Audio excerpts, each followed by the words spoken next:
permanently. Today, I run Wesley with my two sons, a real family business, treating every client and every employee like we'd want our own family treated. That philosophy has helped us grow into the largest, most trusted timeshare cancellation company in the United States. Fortune magazine even recognized us as one of the best places to work.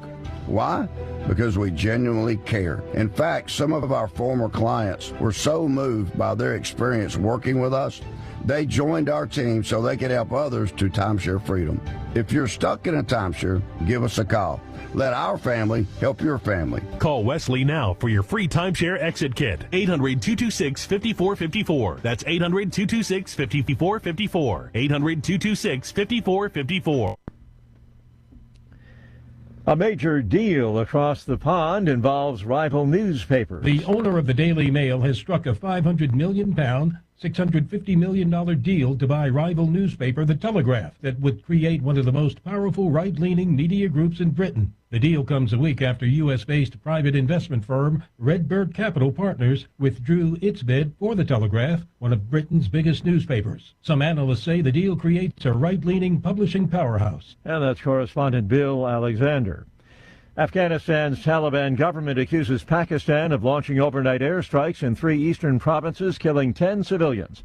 The government's chief spokesman posted on X that Pakistan bombed the home of a civilian in Khost province, killing 9 youngsters and a woman.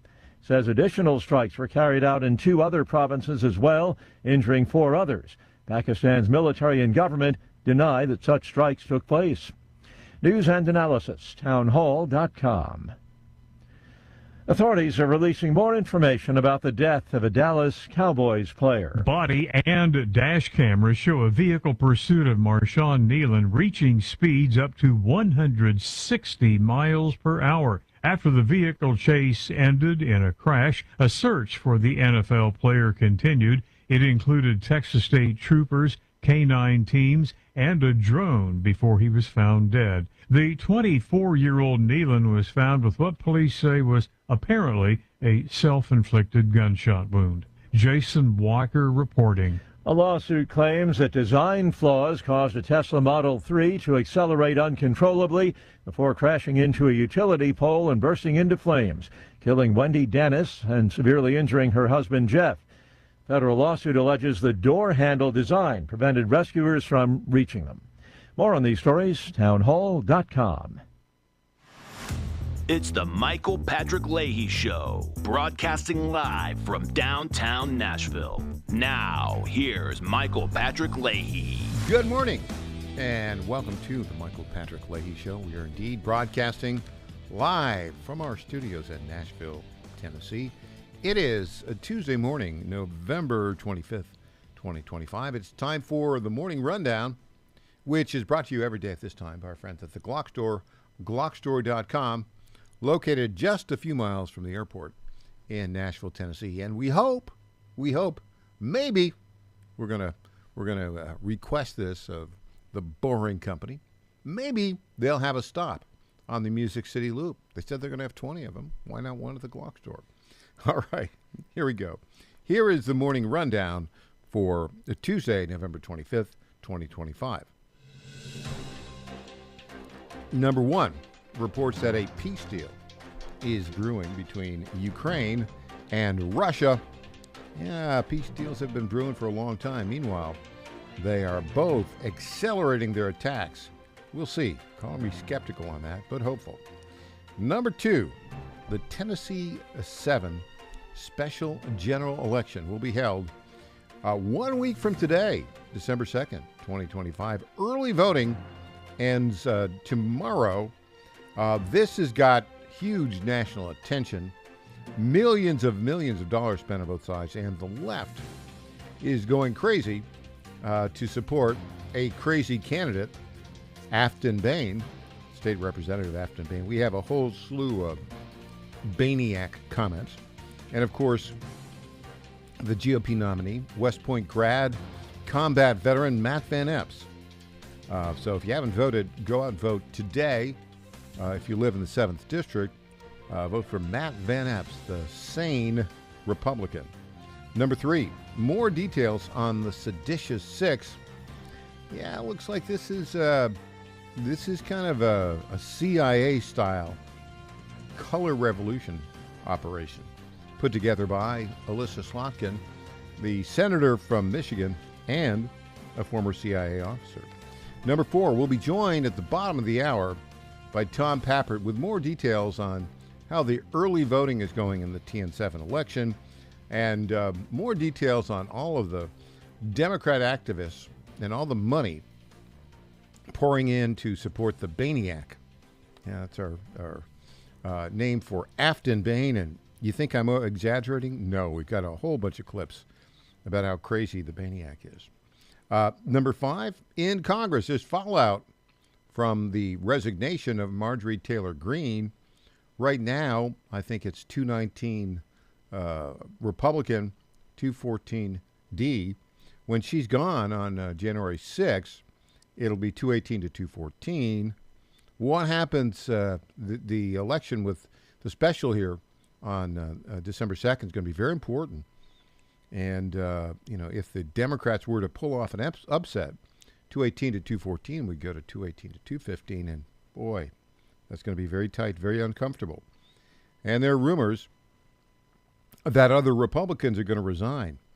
In my view on it, it's a very selfish act on Marjorie Taylor Greene to resign, but they will get more into that later. Number 6, Marsha Blackburn was in Memphis yesterday, along with Governor Bill Leahy, Attorney General Pam Bondi, Secretary of Housing and Urban Development, Scott Turner, to talk about all the great things that the Memphis Task Force has done. We'll have those details for you later in the show. And number 7, E.J. Haas, the official guest host of the Michael Patrick Leahy Show, will be here. She'll be here in hour 2. Number 8, Clint Brewer, a fully recovered journalist, will be here in hour 3. Talk about all things Tennessee. Okay, there you go. That's the morning rundown brought to you by our friends at the Glock Store.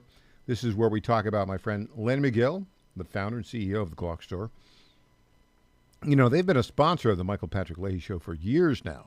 I think it's 5 or 6 years, 7 maybe. Long time. This year, the Glock Store set their sights on Black Friday. They have an open house in May. They've done, I think, 5 of them. I've gone to every single one of them. But this Friday, Black Friday, they're going to have a big event. The details are coming together, but if I had to guess, I think huge discounts on everything, including Glocks and the latest and greatest in performance parts. And knowing the Glock Store, there'll be more than a few great giveaways. Now, of course, all the great Black Friday deals will also be available online, but the real party will be at the Glock Store right here in Nashville, Tennessee. That's the Black Friday celebration this Friday from Lenny McGill and the one and only Glock Store, minutes from the Nashville airport. If you want to come down and have some fun in Nashville, airports are open now, and worth the drive from anywhere, especially on Black Friday. So there you go. Black Friday celebration this Friday at the Glock Store, glockstore.com. Huge discounts. Okay, I promised. Matt Van Epps, by the way, is a terrific candidate. But Afton Bain is so crazy, such a leftist lunatic, that all of her past statements of lunacy are coming to the fore. Here's one. We have so many. We'll just play them right now. Here's one. Afton Bain says, I don't want any kids. I just want power. Clip 1. My therapist always asks me to transcribe my dreams when they happen. And the recurring dream I've had. Okay, I just got to stop. This sounds like a great member of Congress. My therapist. How old is she? She's early 30s. She has a therapist. My therapist always says I should transcribe my dreams. Okay, here we go. More of her dreams. Standing up in a cafeteria full of women, I don't know why I was there or whatever, and saying, I don't want children, I want power, and just screaming it at the top of my lungs. And for someone who grew up with my mother telling me never have kids because you will, you'll have to give up a lot. You'll have to sacrifice professionally, which is what she was saying. And where I am now with seeing the consequences and the ramifications of women having kids and being in the political field and what they're able to achieve because we don't offer, it's like the political field hasn't met the challenge of working moms. They really haven't. Okay. We got it, Afton. You want power, you don't want kids.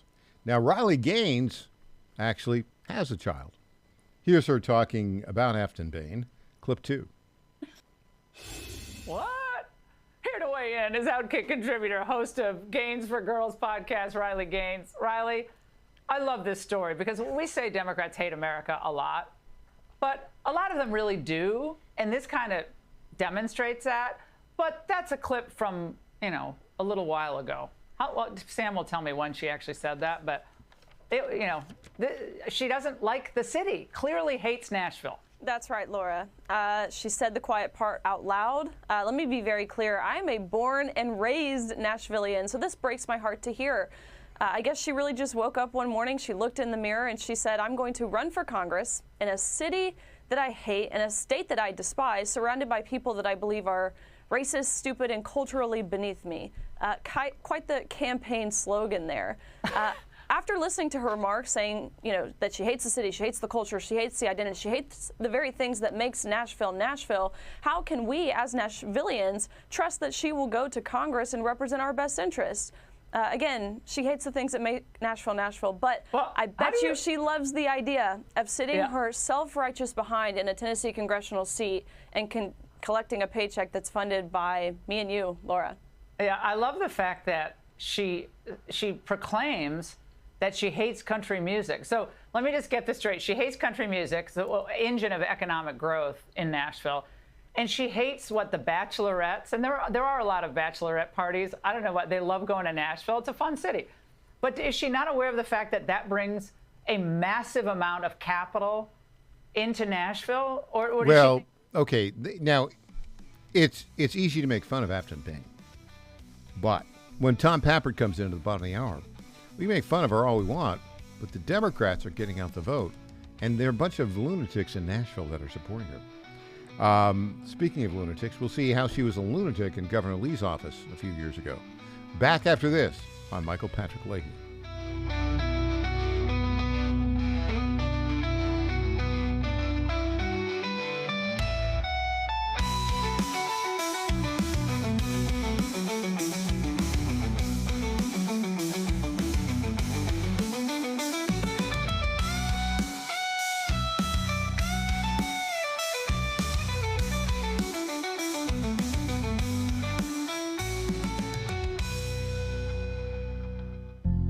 Ponder this. Do you ever pray to God for something you really want or need? Do you ever feel like your prayers were never heard or answered? Maybe you are praying for your favorite team to win a championship game, only to come up short and settle for runner-up. Perhaps you prayed for a promotion that you were passed over, and there's always the lottery ticket purchase.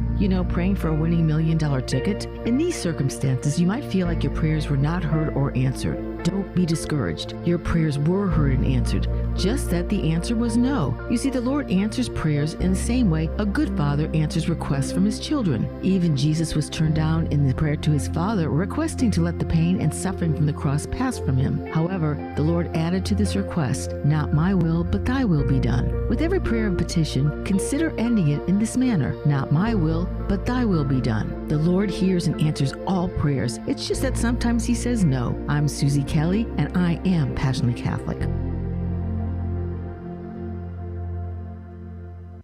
Is your fur baby looking a bit rough? Transform them from shaggy to snazzy with Be Fur and After Pet Grooming in Marietta, Georgia. Their top-notch groomers pamper your pups with baths, custom cuts, and nail trims that'll have them strutting like show dogs. From mobile grooming vans to their cozy salon, they'll make your pet spa day a tail-wagging blast. Book now at BeFurandAfterGrooming.com. Be Fur and After, where pets go from grr to glamorous. Ooh. The math is simple. Every dollar we waste on unnecessary federal supervision is a dollar we can't use to fight violent crime. The Safer Supervision Act cuts bureaucratic waste and frees up law enforcement resources to protect families from serious threats. Law enforcement officers across the country and Republicans in Congress agree this is a smarter way to improve public safety. Stop the waste, protect our communities, fix federal supervision. Visit safersupervision.com to help. Paid for by the Reform Action Fund. My name is Whitney Allen. I am a widow. My husband, Ryan, died. We never thought in a million years we'd have to use life insurance. The unexpected happened. With Ethos, it is so fast and easy. It's 100% online. You can get a quote in seconds, apply in minutes, and get same-day coverage. No medical exams, and you can get up to $3 million worth of coverage through Ethos. Get your free quote at ethos.com/term. That's ethos.com/term. Time spent on application may vary. Online health questions required. Former CIA officer Jason Hansen here. As someone who's dedicated my life to protecting people, I know the importance of guarding what matters most. Right now, with global instability and the dollar's declining value, that means securing your financial assets with gold. For me, I trust Advantage Gold with my own investments. Give them a call at 800-900-8000 for a 100% free gold guide. Again, call Advantage Gold now at 800-900-8000 today. Paid for by Advantage Gold. Performance may vary. Past performance is not indicative of future results. Always consult your financial and tax professional. I'm Lenny McGill, founder and CEO of Glockstore.com. For over 30 years, I've supported the Second Amendment rights of free men and women to protect themselves and their families with firearms. We offer the very best in both selection and prices on Glock handguns, custom Glocks, Glock magazines, and high-performance shooting accessories at Glockstore.com. We also have the finest retail showroom and our Shoot 270 shoot rooms right here in Nashville, Tennessee. Come visit us at Glockstore.com, and you'll be glad you did. I didn't risk my life for this country just to watch career politicians wreck it. Matt Van Epps, 9 combat tours, true American hero. Now, I'm on a new mission to bring down prices, create good-paying jobs, and lower healthcare costs for working families.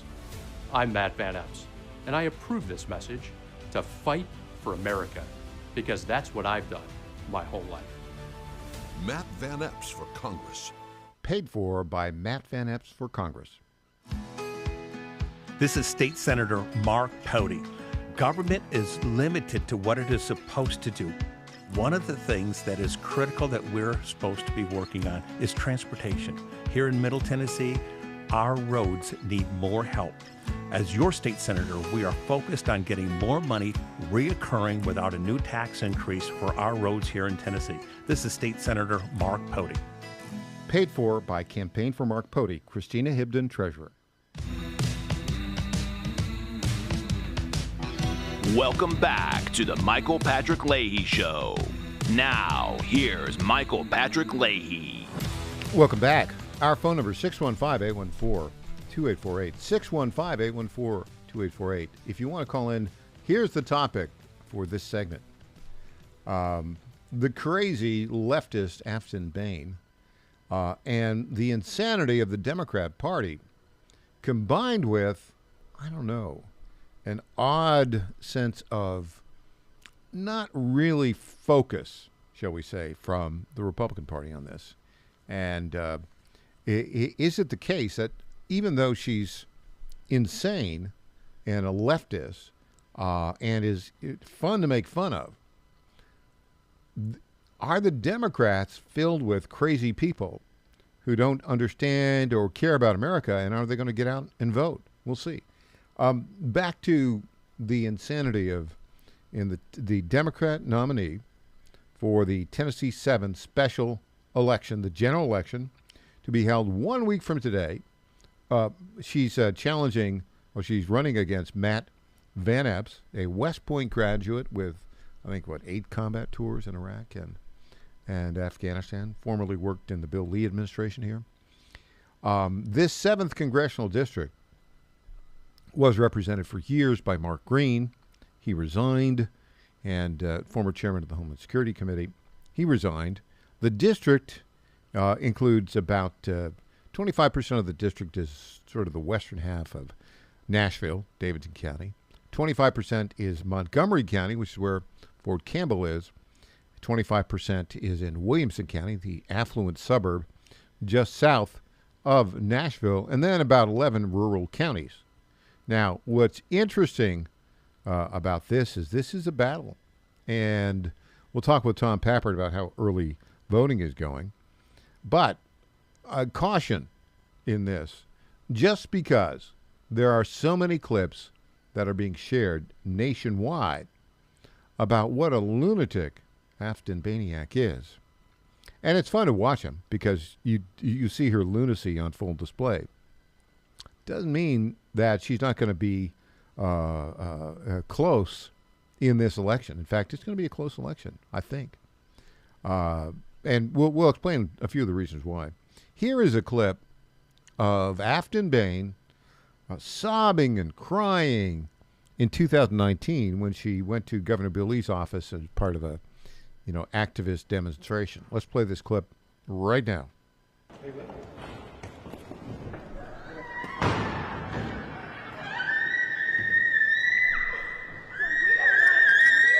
That's her. The Democrats are backing that. Sorry, that was completely unnecessary. There she is. Screaming, crying. I don't know what she does this all the time. Justin Jones did that, right? And it got him some national attention. And he's a state representative now. He's been involved in so many protests where he acts like a fool. And hasn't accomplished anything in the state legislature. Neither has Afton Bain. But here is a bit of a problem. And I want to talk about this. The problem is that a number of young people, particularly those that live in Davidson County, just don't see the forest for the trees, and I've decided they just hate Donald Trump so much that they have to vote for this lunatic. And they think the same way she does. We got this clip. It's been put out there by a bunch of leftist websites, but this is a University of Tennessee at Knoxville student who lives in Clarksville, which is Montgomery County, and apparently is registered to vote in Montgomery County, describing why he drove back from Knoxville to early vote for Afton Bainiak. Here we go. Play the clip. Tell me about yourself. Why are you here today? I drove 3 hours to vote for Afton, so y'all can easily do it. So wait, you went off to school and you had to come home to make your vote? Missed 2 days. So what school are you going to? Tennessee. So tell us why you voted for Afton today. Specifically, what made you say her? Well, she's like the only person who's spoken out against like the genocide in Gaza. Really? Yeah. All right. I'm sure he wouldn't, but yeah. Yeah, he's not going to get involved in all that. It's too messy for him. Yes, for the people. Okay, so this kid who grew up in Montgomery County he's a student at the University of Tennessee at Knoxville, drove 3 hours to vote for Afton Bain. Why? All of the crazy clips that we've been playing about her are not relevant to him. She's the only one who talked about genocide in Gaza. I mean, she's a dopey state rep. Are you kidding me? Kind of crazy. Okay, now let's play some more of these crazy clips from Afton Bain. Here she is saying, men can give birth. Clip 10. I think as an organizer and as an activist, like, we really have an opportunity here in this country to talk about what type of progressive policies we want to see as young women. And I think we have, as birther, as women who can give birth, men and women who can give birth, we could maybe leverage that. Okay. I mean, this is an insane person, right? A lunatic. And yet, the Democrats are pulling out all the stops. Millions of dollars have been spent by national left-wing groups not just in television advertising, but they're doing a lot of door-to-door, particularly in Davidson County. Now, here's another crazy thing that she said. She's in favor of at-home abortions. Clip 14.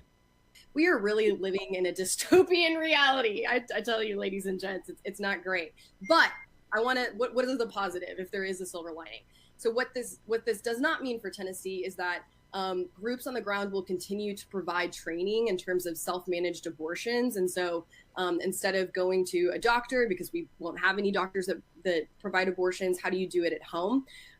We will continue to support reproductive justice organizations and grassroots movements. And we'll continue to figure out how to get abortion pills to people. So the organizing does not stop just because Roe is overturned. Okay, so I mean, you can go down the list of her lunatic ideas. It's a long list. And yet, I have to tell you, we are at a bit of a crossroads here in the country. And a lot of people now have been saying, Trump was elected a little over a year ago, right? He's only been in office since January. Yeah, things are moving pretty rapidly.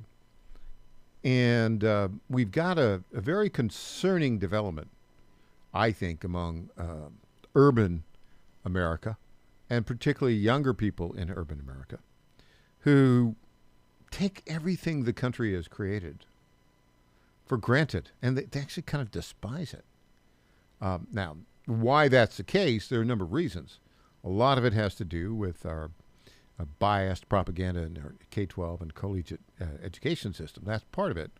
The other part of it has to do with the way we've been talking about the decline of the regime media, but if you look at it here in Nashville, how do most people get their information? Now, the really intelligent people go to the Tennessee Star, TennesseeStar.com, and listen to this podcast, radio program and podcast.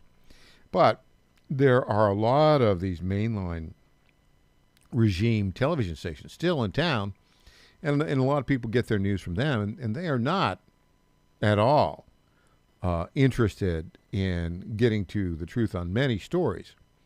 You've got here in Nashville, you've got the Scripps-owned News Channel 5 with the infamous self-aggrandizing Phil Williams, who hates anything conservative, as a sort of, quote, self-proclaimed big-time investigative reporter. Often wrong, but never in doubt.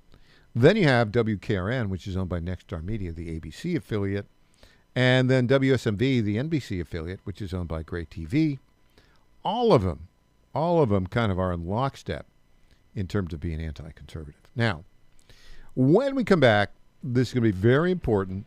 We're going to be talking to Tom Pappert about what's really going on the ground. How close will this special election be? And what's going to happen in the next week between now and Election Day? Back with Tom Pappert after this.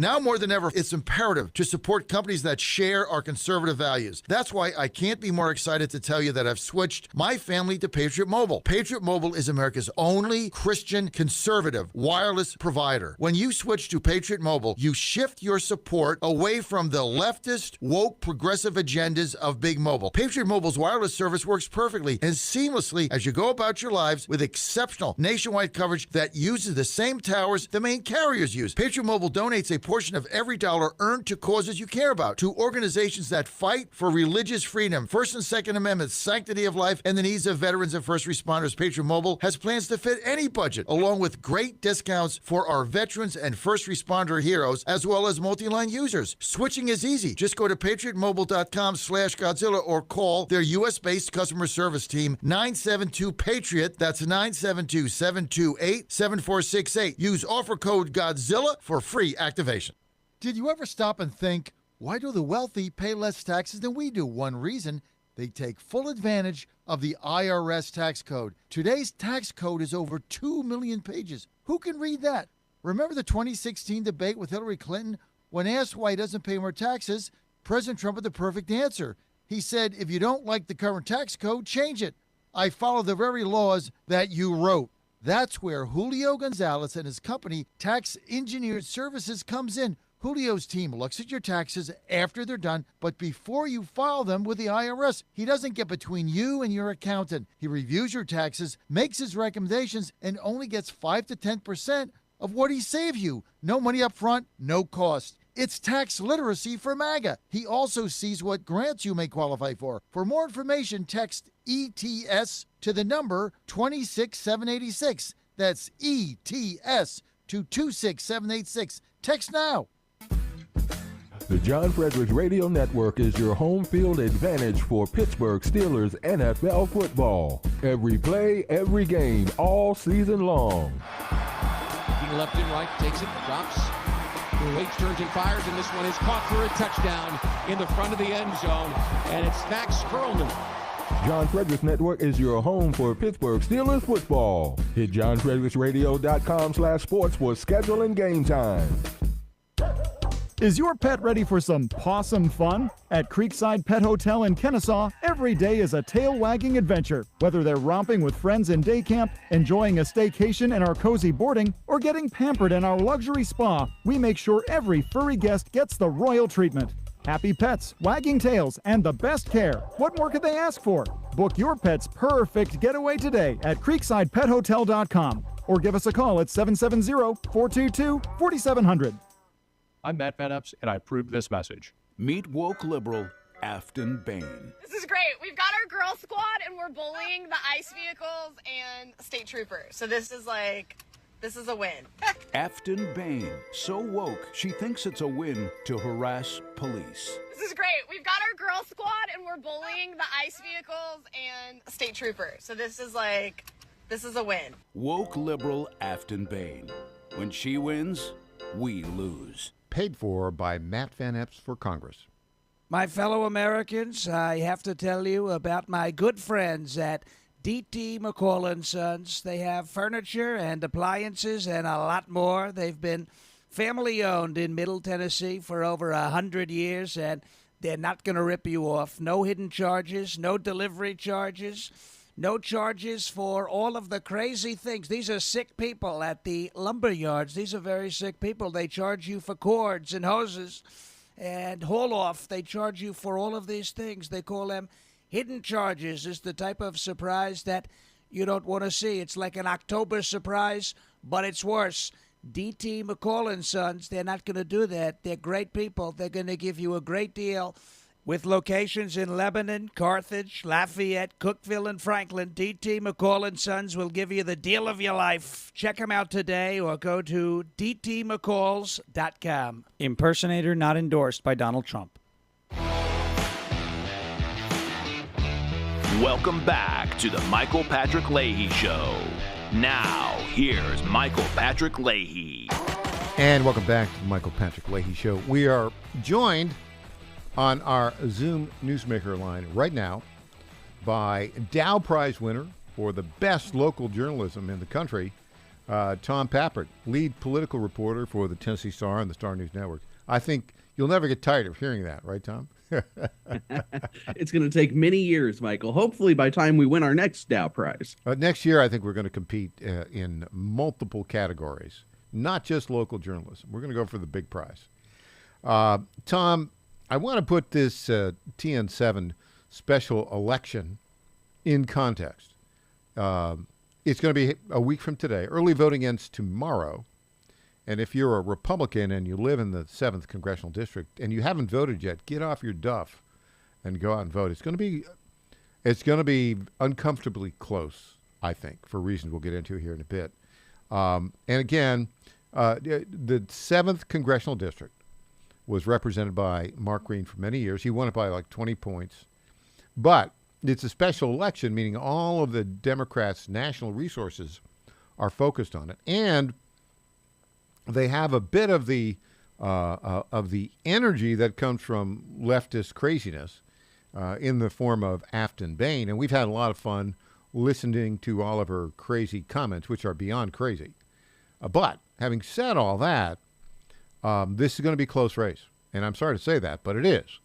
And I think part of it has to do with the fact that, Matt Van Epps is a classic, great all-American candidate, West Point graduate, served 8 tours of combat in Iraq and Afghanistan, served in the cabinet of Governor Bill Lee. Trump endorsed, easily won the Republican primary.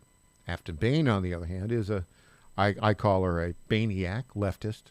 And she is, there's a litany. You can go through, the National Conservative Press has had just a field day going over all of the things that she said that identify herself as a crazy person.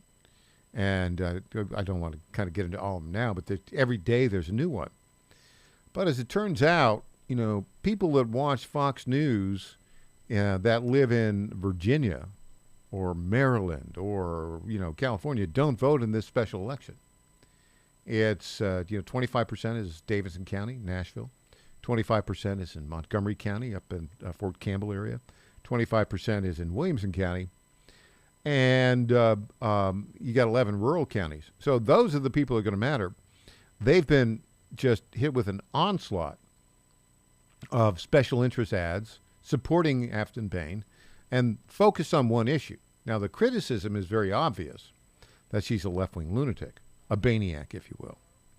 But, Tom, I want to read this to you right now. James Carville, the crazy Cajun, 81 years old. Let me read his essay in the New York Times, and I think this puts this in a context. And then you can jump in now and give us the analysis of where this race stands with early voting and what it's going to look like 1 week from today, what the evening of 1 week from today is going to be like when we get the election results. Carville said he's an 81-year-old man, and he knows that it is abundantly clear to him that the Democrat Party must now run on the most populist economic platform since the Great Depression. Quote, "It is time for Democrats to embrace a sweeping, aggressive, unvarnished, unapologetic, and altogether unmistakable platform of pure economic rage," end quote.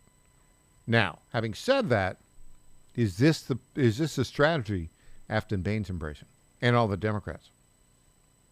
Well, I think that is a smart strategy for the Democrats. I think largely that was why Zohran Mamdani won in New York, because despite all of his solutions being the wrong ones, he was talking about affordability and the economy and how to make an economy work for you, you know, these typical Democrat talking points. But Afton Bain, despite speaking this way recently in interviews and in the videos she posts to her social media profiles, that's not the primary campaign that she won on. In fact, there was another candidate in the race who was running that type of campaign, who was running a campaign saying, we need to make an economy work for you. We're going to have it work for the better, for the bottom half and the top half. All these recycled Joe Biden lines from the 1990s, right? But Afton Bain was specifically running a primary campaign built on all of the culture war issues that the Democrats lose on. All of these videos that we've seen from her that have come out over the past week and a half, really,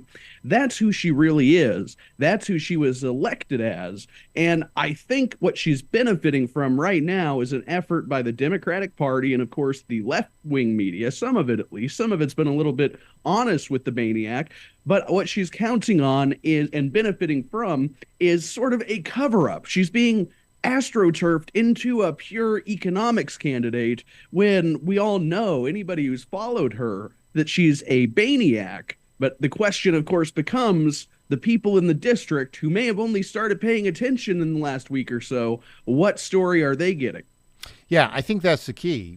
And also, we talked yesterday, the Democrats are parachuting activists into the 7th Congressional District. And we've seen the early voting. What can we learn from the early voting? I know they had another yesterday. Secretary of State Trey Hargett put out some more information, which had early voting up yesterday as well. It'll end on Wednesday. What have we learned so far from the county by county early voting results?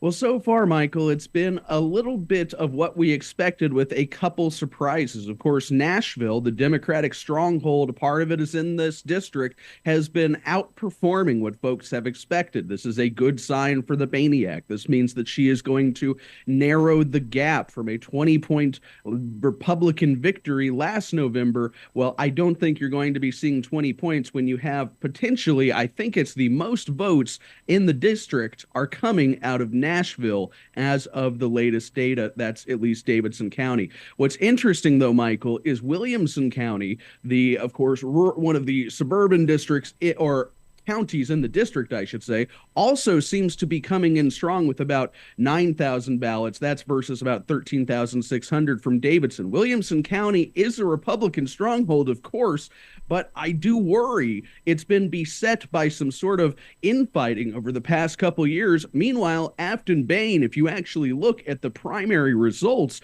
her stronghold was Williamson County. She got about, I think it's 3,600 votes in that county. So while the Republican establishment county seems to be doing well, I think that those in the district need to question if their Democratic neighbors might be turning out because they think there is a chance. Now, of course, some positive news is the rural Republican bloc, the collection of counties that kind of create the rural part of the district.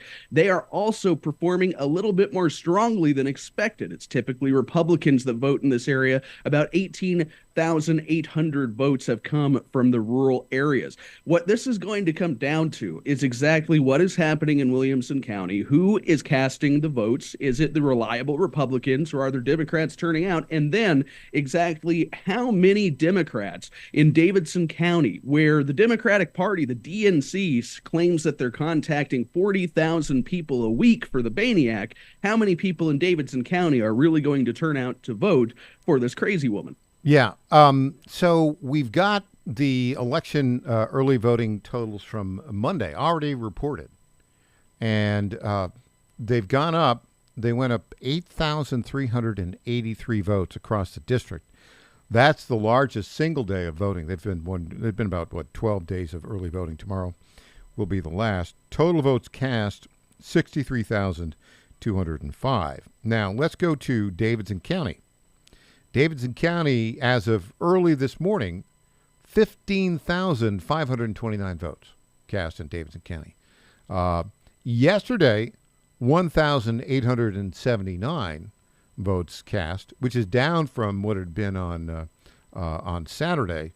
Now, what's interesting about this, Tom, is, we saw in the primary, right, that in early voting, or that Davidson County, all told, the Democrats outvoted Republicans like 13,000 to 4,000. I think that pattern will maintain. Right now, with early voting of 15,000, my guess is Afton Bain probably will have like an 11,000 margin out of those 15,000 cast, would be my guess. Something like that, right? Let's see. It'd probably be something like 12,000 to 3, so 9,000 vote margin. It's probably 12,000 for Afton, 3,000 for Matt out of Davidson County today. But let's go down to Williamson County and take a look at those numbers. Now, what's interesting is Williamson County had as many votes cast on Monday as Davidson County did, 1,852. So Williamson County is starting to get the vote out, 10,793 total votes. Those will be 2-1 for Matt Van Epps, I would think. But let's go back to the third county here, which is Montgomery County. Now, this is very interesting. 15,177 votes have been cast in Montgomery County. That's almost as many as in Davidson County. And yesterday, 1,781 votes cast in Montgomery County. So there's a turn-up in the overall election outcome. And now Montgomery County and Williamson County yesterday had about the same turnout as Davidson County. Your thoughts on that, Tom Pappert? Well, I think that's actually fairly optimistic, Michael. I was basing a lot of what I told the readers and listeners a moment ago based on the Tennessee Star Insider Brief Substack, which just went out at 7 o'clock last night. And then the Secretary of State very quickly updated with this latest information. I think that Montgomery County performing strongly is a very good sign. I think Williamson County increasing in the numbers it has increased by is a very good sign. And I think the fact that Davidson County did turn out in massive numbers, but really not in the type of numbers that Afton Bay needs to make a difference. This is positive news. Montgomery County, of course, is a Republican stronghold that has a very efficient get out the vote, early vote Tom, campaign. stick around. we're going to talk about what to look for on election night 1 week from tonight. Back with Tom Pappert after this.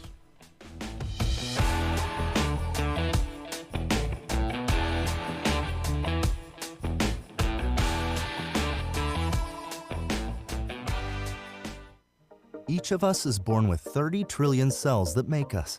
These cells determine how we feel, perform, sleep, focus, and how long we live.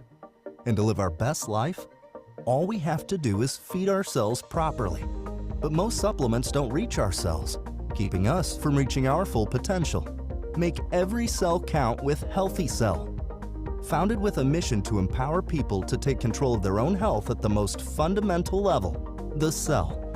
Dr. Vincent Gempapa, world-renowned cell researcher and medical doctor, created supplements that work at the cellular level to support immune health, better sleep, sharper focus, and healthy aging.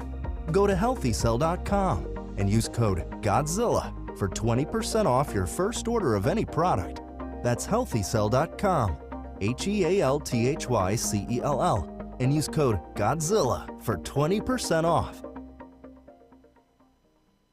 1775 Coffee is giving away free starter kits. Try the dark or medium roast coffee with longevity blend, an infused blend with anti-aging supplements clinically proven to reduce biological age. When you purchase the first 2 bags, you'll receive a free 1775 starter kit, including a third 16-ounce bag of coffee, a matte black tumbler, a frother, a gold scoop, or a reusable K-cup filter. Just order now at 1775coffee.com/Godzilla and claim your free 1775 starter kit while supplies last. What happens in Virginia doesn't stay in Virginia. It influences policy and policymakers nationwide. The VirginiaStar.com shines a light on the issues in VA that become issues for the USA, with insightful commentary that gets to the fact of the matter. The VirginiaStar.com is your source of wisdom and truth, locally, statewide, and nationally. Log on today and every day. The VirginiaStar.com. The VirginiaStar.com. The Katz and Cosby Show. It's the top news of the day. John Catsimatidis and Rita Cosby tackle today's biggest issues with a New York state of mind. We are going to talk about dirty money. This is a total failure of the media, the journalists, and the Democratic Party. Treat yourself to a bite of the apple. It's a common sense recap of the big stories. Katz and Cosby, weekdays 5 Eastern, 4 Central on the stations of the John Fredericks Media Network. And those are the big headlines of the day. Is your fur baby looking a bit rough? Transform them from shaggy to snazzy with Befur and After Pet Grooming in Marietta, Georgia. Their top-notch groomers pamper your pups with baths, custom cuts, and nail trims that'll have them strutting like show dogs. From mobile grooming vans to their cozy salon, they'll make your pet spa day a tail-wagging blast. Book now at BefurandAfterGrooming.com. Befur and After, where pets go from grr to glamorous. Hey there, it's Lenny McGill, founder and CEO of GlockStore.com. For over 30 years, I've supported our Second Amendment rights with GlockStore.com, the world's #1 source for Glock handguns, parts, and accessories. I also support accurate, unbiased journalism like The Michael Patrick Leahy Show. His team broke the Kilmar Abrego Garcia traffic stop and was the first to obtain that video. Independent journalism at its finest. Visit us at GlockStore.com, listen to Michael Patrick Leahy, and make America great again. This is State Senator Mark Pody. Government is limited to what it is supposed to do. One of the things that is critical that we're supposed to be working on is transportation. Here in Middle Tennessee, our roads need more help. As your state senator, we are focused on getting more money reoccurring without a new tax increase for our roads here in Tennessee. This is State Senator Mark Pody. Paid for by Campaign for Mark Pody, Christina Hibden, Treasurer. Welcome back to the Michael Patrick Leahy Show. Now, here's Michael Patrick Leahy. Tom Pappert, lead political reporter at the Tennessee Star and Star News Network. Okay, so Tom, 1 week from today will be Election Day. If you haven't voted, early voting, get out and vote on Election Day for the GOP candidate, Matt Van Epps. I think it's going to be close for all the reasons we talked about. December 2nd, I mean, it's Christmas. People are, people who have families are focused on their families. People who are, don't have families and want power, maybe focused on the election. All right. So it's an odd time. You've had all of these national resources from the Democrats focus on this election. Let's talk about first. The first results that will come in about 7:15 will be all of the early votes will come in. And today, as of this morning, as of when the polls closed yesterday, 63,000 votes have been cast. 8,000 total yesterday. I think we'll see probably 8,000 today, 8,000 tomorrow. We'll probably end up with about 80,000 total votes, early voting. On Election Day, what do you think? How many will come out on Election Day? Oh, I think it'll be another, 50,000 on top of that, 60, 70,000 at the high end, Michael. It is going to be a significant Election Day vote, I'm sure. Yeah, so let's just, typically, last time I think it was almost 50%, but let's, for the sake of discussion, let's say it's 80,000 early voting and 70,000 Election Day. So we got 150,000. This is in contrast to the 2022 election, the off-year election in November, when 180,000 votes turned out.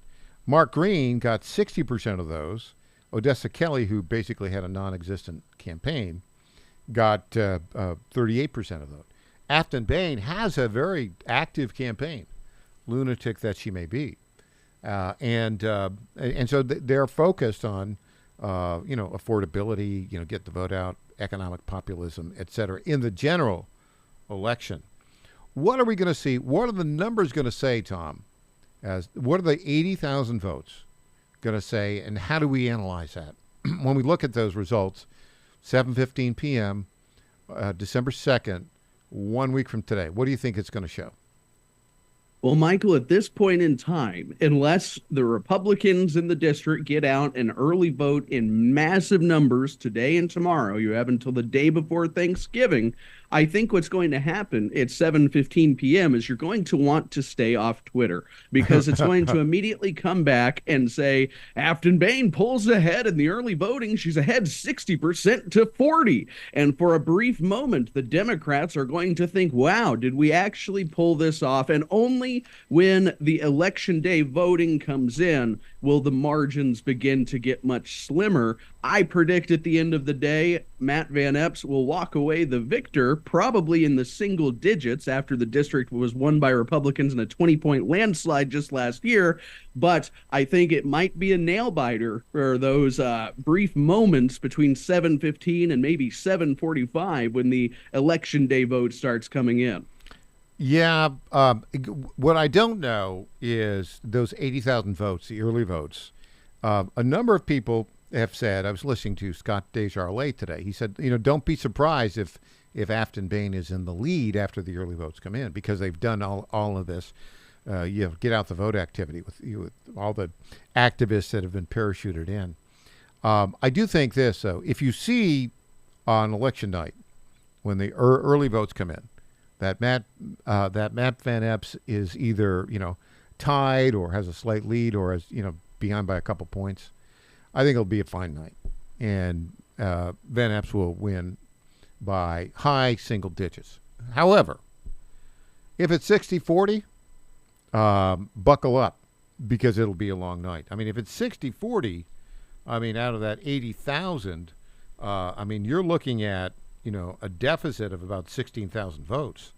And if that's the case, and if, let's say, only 70,000 votes are cast on Election Day, then there'll have to be a huge Election Day turnout for the Republicans. I would say that this is, I'm kind of with you. I think this will end up being a Matt Van Epps victory, but 4 words for every Republican listening to this. Run through the tape. Run through the tape. Do not take this for granted. I know, Tom, it's fun to point out all the lunacy of Afton Bain, but the reality is there are a lot of voters in Nashville who are lunatics. Your thoughts on that? Tom. Well, I just looked up her record a moment ago, and Afton Bain has never lost an election. She is a professional organizer. She's kind of like a Barack Obama-styled candidate in that sense. So this is not a lady who goes looking to fail. And additionally, the Democrats are pulling out all the stops. This is their moment, Michael. They just had what they think or they have framed as a wonderful victory in these off-season elections. Now, if they can reduce the margins of their loss to single digits, which I think is their entire goal. Afton said that's their entire goal. Then this is going to mean that the Republicans go into the midterms on the back foot. And if you look at the money spent, there's only about a $500,000 difference right now. When you add it all together, the outside groups, the campaign spending, Matt Van Epps has only spent about $500,000 more than the Baniac so far with just a week to go. But there's all other election groups that are spending money on either side. So, Tom, thank you for that excellent analysis. Really appreciate it. And we'll see. We'll be talking early next week, Monday and Tuesday. We'll have a lot more to talk about. Thanks, Tom, for joining us today. Thank you, Michael, and everyone have a happy Thanksgiving. You bet. Up next, the official guest host of the Michael Patrick Leahy Show, the one, the only, E.J. Haas.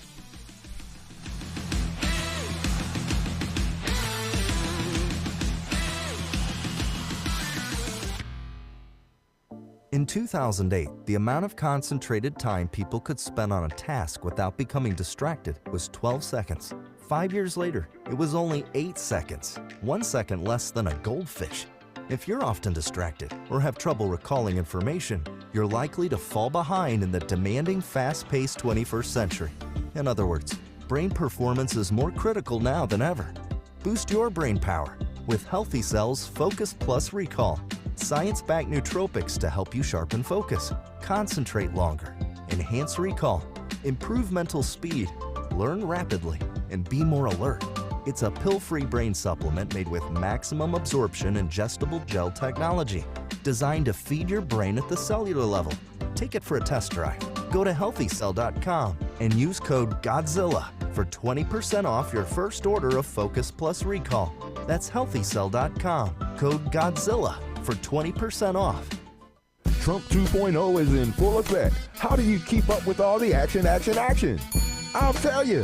TrumpNationNews.com is your inside source for the inside scoop. Manufacturing, jobs, deportations, and the nation's rejuvenation. The first 100 days and beyond. All the news you need and no liberal gibberish. It's the perfect way to start your day. Sign up for the TNN newsletter. Do it today. TrumpNationNews.com. TrumpNationNews.com. Part of the John Fredericks Media Network.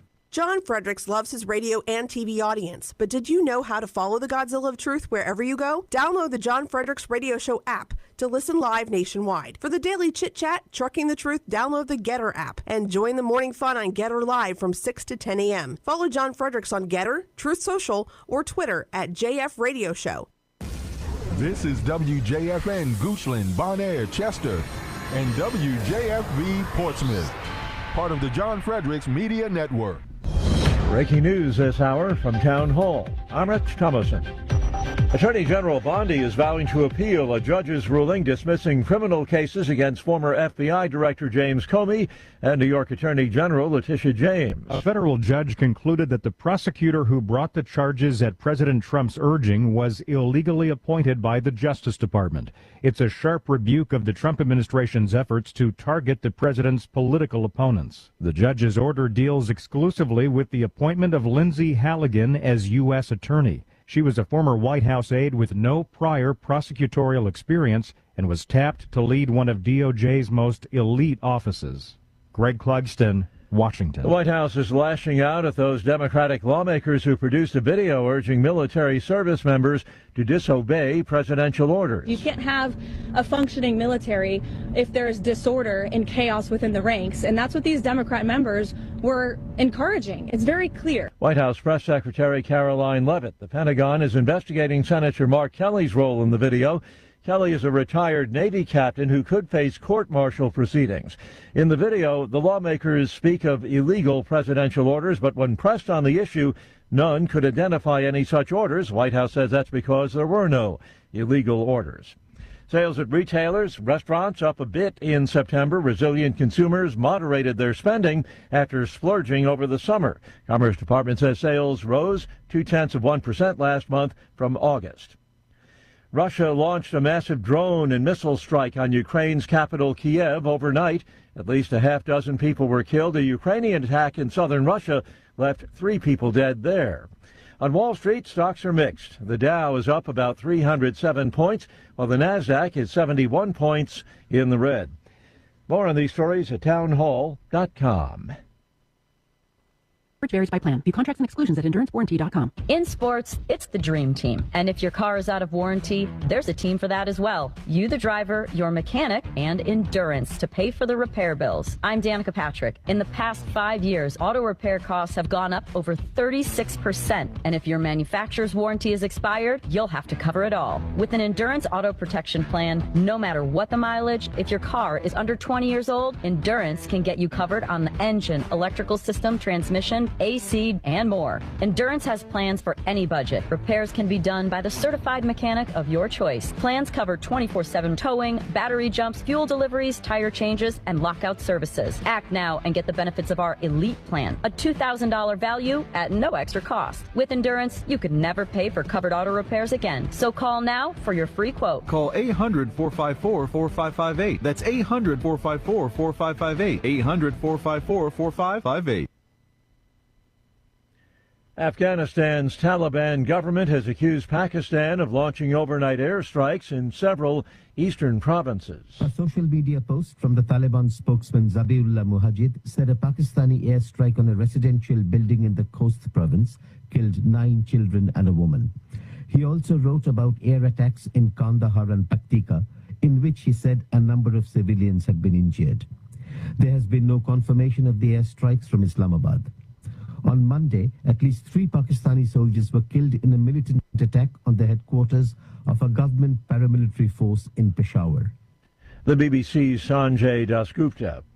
The Vatican doubling down on the value of monogamous marriage between a man and a woman, responding to concerns raised by African bishops about the practice of polygamy in their flocks. In recent years at Vatican meetings, bishops from African countries have been seeking clarification from the Vatican. Townhall.com. Task force ordered by President Trump to combat crime in Memphis, Tennessee, has made thousands of arrests. Since late September, hundreds of federal, state, and local law enforcement officials have fanned out all across the city. Well, aren't you sorry you got rid of all those old comic books? A copy of the first Superman issue, unearthed by a trio of brothers cleaning out their late mother's attic, netted $9.12 million at a Texas auction house, which says it's the most expensive comic book ever sold. This month's sale surpassed the previous record of $6 million from another Superman-related comic sold last year. The 1939 Superman #1 was one of 500,000 first edition copies printed by Detective Comics Incorporated and is one of a small number of copies known to be in existence. Keith Peters, Washington. More on these stories, townhall.com. It's the Michael Patrick Leahy Show, broadcasting live from downtown Nashville. Now, here's Michael Patrick Leahy. And welcome back to the Michael Patrick Leahy Show. In studio, the official guest host of the Michael Patrick Leahy Show, the one, the only, E.J. Haas. Good morning, E.J. Hello, hello. I'm told by a little birdie that we have an international audience. And I want to say hello. In Ireland. Yes, all the way in Ireland. My ancestral home. Well, my family's, not my ancestral, my family's ancestral home. In Ireland. Say hello to the Gilman family. Now, here's another little interesting story. They pronounce our name differently in Ireland. We've been Leahys forever.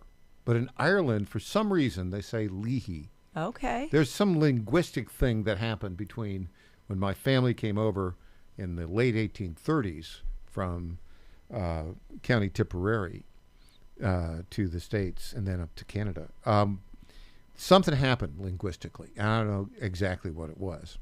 But I think we've been Leahy ever since. I think we were Leahy then, and then I think it's changed in Ireland a little bit. Oh, funny. I love how they speak. We've got a friend now, family friend from Ireland, and the tone is always calm, and they tend to keep their mouths shut some. Mm-hmm. So when they speak, they're pleasure, very nice to meet you. Like this, it's very right here, and all I could think is they must look at Americans and say that we look ridiculous. Hi, how are you? And our mouths, completely we are very wide open. expansive. Yeah. There is, I know this will shock you, because there's only one Michael Patrick Leahy as far as I know, but actually there's another guy with that name who I met many years ago. But what's interesting about that is there is a Michael Leahy who is indeed a political figure in Ireland. And he's kind of, I don't want to, it's not exactly the same, but he's a leader of their version of the Tea Party movement. Ah, cool. But they get like 5% of the vote. Yeah, of course. Anyway, so hello to our international audience. I think they will be very interested in sort of an international angle to the seditious six. Ah. And that angle is, the CIA for years would try to foment revolution in foreign countries. And now you've got the seditious six, we've talked about this, who we're pretty sure violated 18 U.S. Code 2387 by encouraging insubordination. I don't want to brag or anything, no, but I please may do. have been the first person to mention that on radio. This was, a week ago now? I think you were. I don't know that anybody was looking at that. You were. And I would like to thank Grok for pointing that out to me when I was doing some research to figure out if they had broken Well, I law. was focused on 18 U.S. Code 2384, which was kind of a glancing blow. 2387 is the one that says you cannot encourage insubordination. And you brought that up on air. So this is another reason why people should listen to the show, to get the breaking news and analysis. But, of course, there's 6 Democrat members of Congress, a couple senators, a couple members of the House, who went in and basically did encourage insubordination. Yeah, for sure. And what's interesting about this is that Jesse Waters, and I think Kelly and Conway were talking about this last night, how the lead in this, the instigator, Alyssa Slotkin, senator from Michigan, Democrat. Boy, she wants attention so badly. She's really out there trying to make some sort of a push. Yeah. It's been about a year now of her just doing anything and everything to get media attention. So this is important. I had a similar thought on it, and Jesse Waters and Kelly and Conway articulated it perfectly last night. Alyssa Slotkin's career was in, wait for it, the CIA. Surprise, surprise. Surprise, surprise. Let's see what Kellyanne Conway and Jesse Waters had to say about it last night. I sort of wanted her to keep talking. I mean, what foolishness. This is a woman who won a year ago by 0.3 of a percentage point in Michigan, by 19,000 votes out of 5 million cast. And she speaks like this: I want the people of Michigan, Arizona to know their senators are interested in sound bites and social media screeds rather than facts and figures. So I talked to 2 CIA officers who said that this is a part of a larger hoax, and what they're doing here is they're trying to condition the country to prepare for something bad that's about to happen at the hands of Donald Trump. It's straight out of the CIA playbook. It's a destabilization operation where you get people to mistrust each other. And you do this because she's an analyst. And as an analyst, she would make sure what propaganda operations were successful, which ones weren't. So she knows what works. So the first part of the video, you establish authority. I'm CIA, I'm military, you need to trust us. Second part of the video, they introduce the threat. And the threat's not foreign, the threat's domestic, the threat's Donald Trump. And then at the end, they introduce the solution. What's the solution? You resist, you say no. But they don't give an option. They say this is an obligation for you to do. Now, she is being run. because she didn't come up with this herself. She's a Brennan acolyte, and you usually don't have congressmen and senators doing anything together. They kind of hate each other. So in order to organize this had to have had some sort of handler telling her what to do. And it was risky because nothing like this has ever been done in the history of the country. And you can even tell because the media was skeptical and they couldn't answer the question. So they hadn't even been read in on the operation. You see them fumbling and stumbling. And I'm glad that the U.S. military is now investigating this guy, Kelly, because this is what we expect from Donald Trump 2.0. Your thoughts on this? Yeah, EJ House? it reminds me of back in, I think it was like July, sometime over the summer, when we had USAID folks that were admitting on camera that they were using CIA tactics for color revolution here in America. And so I think what we're looking at here, you know, Slotkin is ex-CIA. One of the other people in the video was also ex-CIA, or certainly intelligence. And so I think what we're seeing is the tactics that our rogue agencies have been using overseas are now using those same tactics in America. That is dangerous. And yes, I want Mark Kelly to be held accountable. I want the other ones to be prosecuted also. When you mentioned that 2384, 18 Code 2384, that is the one that involves conspiracy, and that's punishable up to 20 years, I think, or at least a fine. That should absolutely happen. And where applicable, yes, 2387, the one that says that you are you're basically engaging in seditious behavior if you are encouraging current military to engage in seditious behavior, or engage in some sort of insubordination. And so, honestly, I want full extent of the law prosecuted against them. I don't have a lot of confidence, unfortunately, because it seems like we expose these things week after week. There's something else to expose. And unfortunately, we have a DOJ, an FBI, and that isn't doing nothing. And Tulsi Gabbard, for whatever reason, has been neutralized. Okay, so this is interesting. Senator Ruben Gallego from Arizona, Harvard grad, I think a former Marine, clearly a leftist plant. When the Department of War put out the official statement that they are investigating Captain Mark Kelly, retired, for basically encouraging insubordination in accordance with the Uniform Code of Military Justice. Ruben Gallego put out this tweet that said 4.3 million views. Jeez. He used the worst word you can. Blank you and your investigation. Classy. Keeping it really classy. This is what we're dealing with. Yeah. These are insane people who hate America and are trying to bring it down. And many of them are in Congress. They're all Democrats.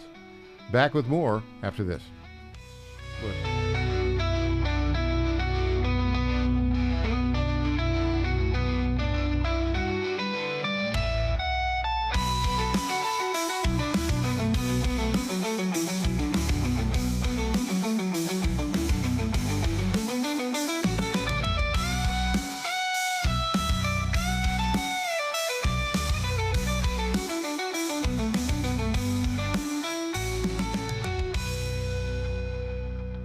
Hey folks, Al Green here for SatPhone. When you're on the go, you want to know you're connected. If it's a family vacation or an off-the-grid escape to a remote destination, having reliable communication helps you feel safe and secure. You can't afford to find yourself in a dead zone. That's why you need SatPhone. SatPhones are reliable, durable, and give you global coverage. If you can get outside, you can get in touch. It's that simple. Make calls from your SatPhone to any regular cell phone in the United States. The phones are a $1,500 value, but you can get yours free. Just sign up for a 15-month plan, $94.95 a month. Get 150 minutes monthly that roll to the next month. Go 3 months without using them, that's fine. Yes, 3 months, 450 minutes, all yours. Visit SAT123.com or call 855-980-5830. SAT123.com, 855-980-5830. Get surety and security with your sat phone. Call now. The math is simple. Every dollar we waste on unnecessary federal supervision is a dollar we can't use to fight violent crime. The Safer Supervision Act cuts bureaucratic waste and frees up law enforcement resources to protect families from serious threats. Law enforcement officers across the country and Republicans in Congress agree this is a smarter way to improve public safety. Stop the waste, protect our communities, fix federal supervision. Visit safersupervision.com to help. Paid for by the Reform Action Fund.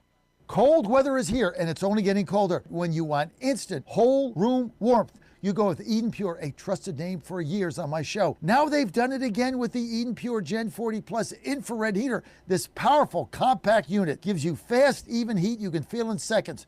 Infrared heat warms you directly, not just the air around you, and it doesn't dry out the air. It's quiet, compact, and safe with multiple built-in safety shutoffs, and it heats up to 1,000 square feet. Perfect for the living room, bedroom, or office. And right now, Eden Pure is thanking our listeners.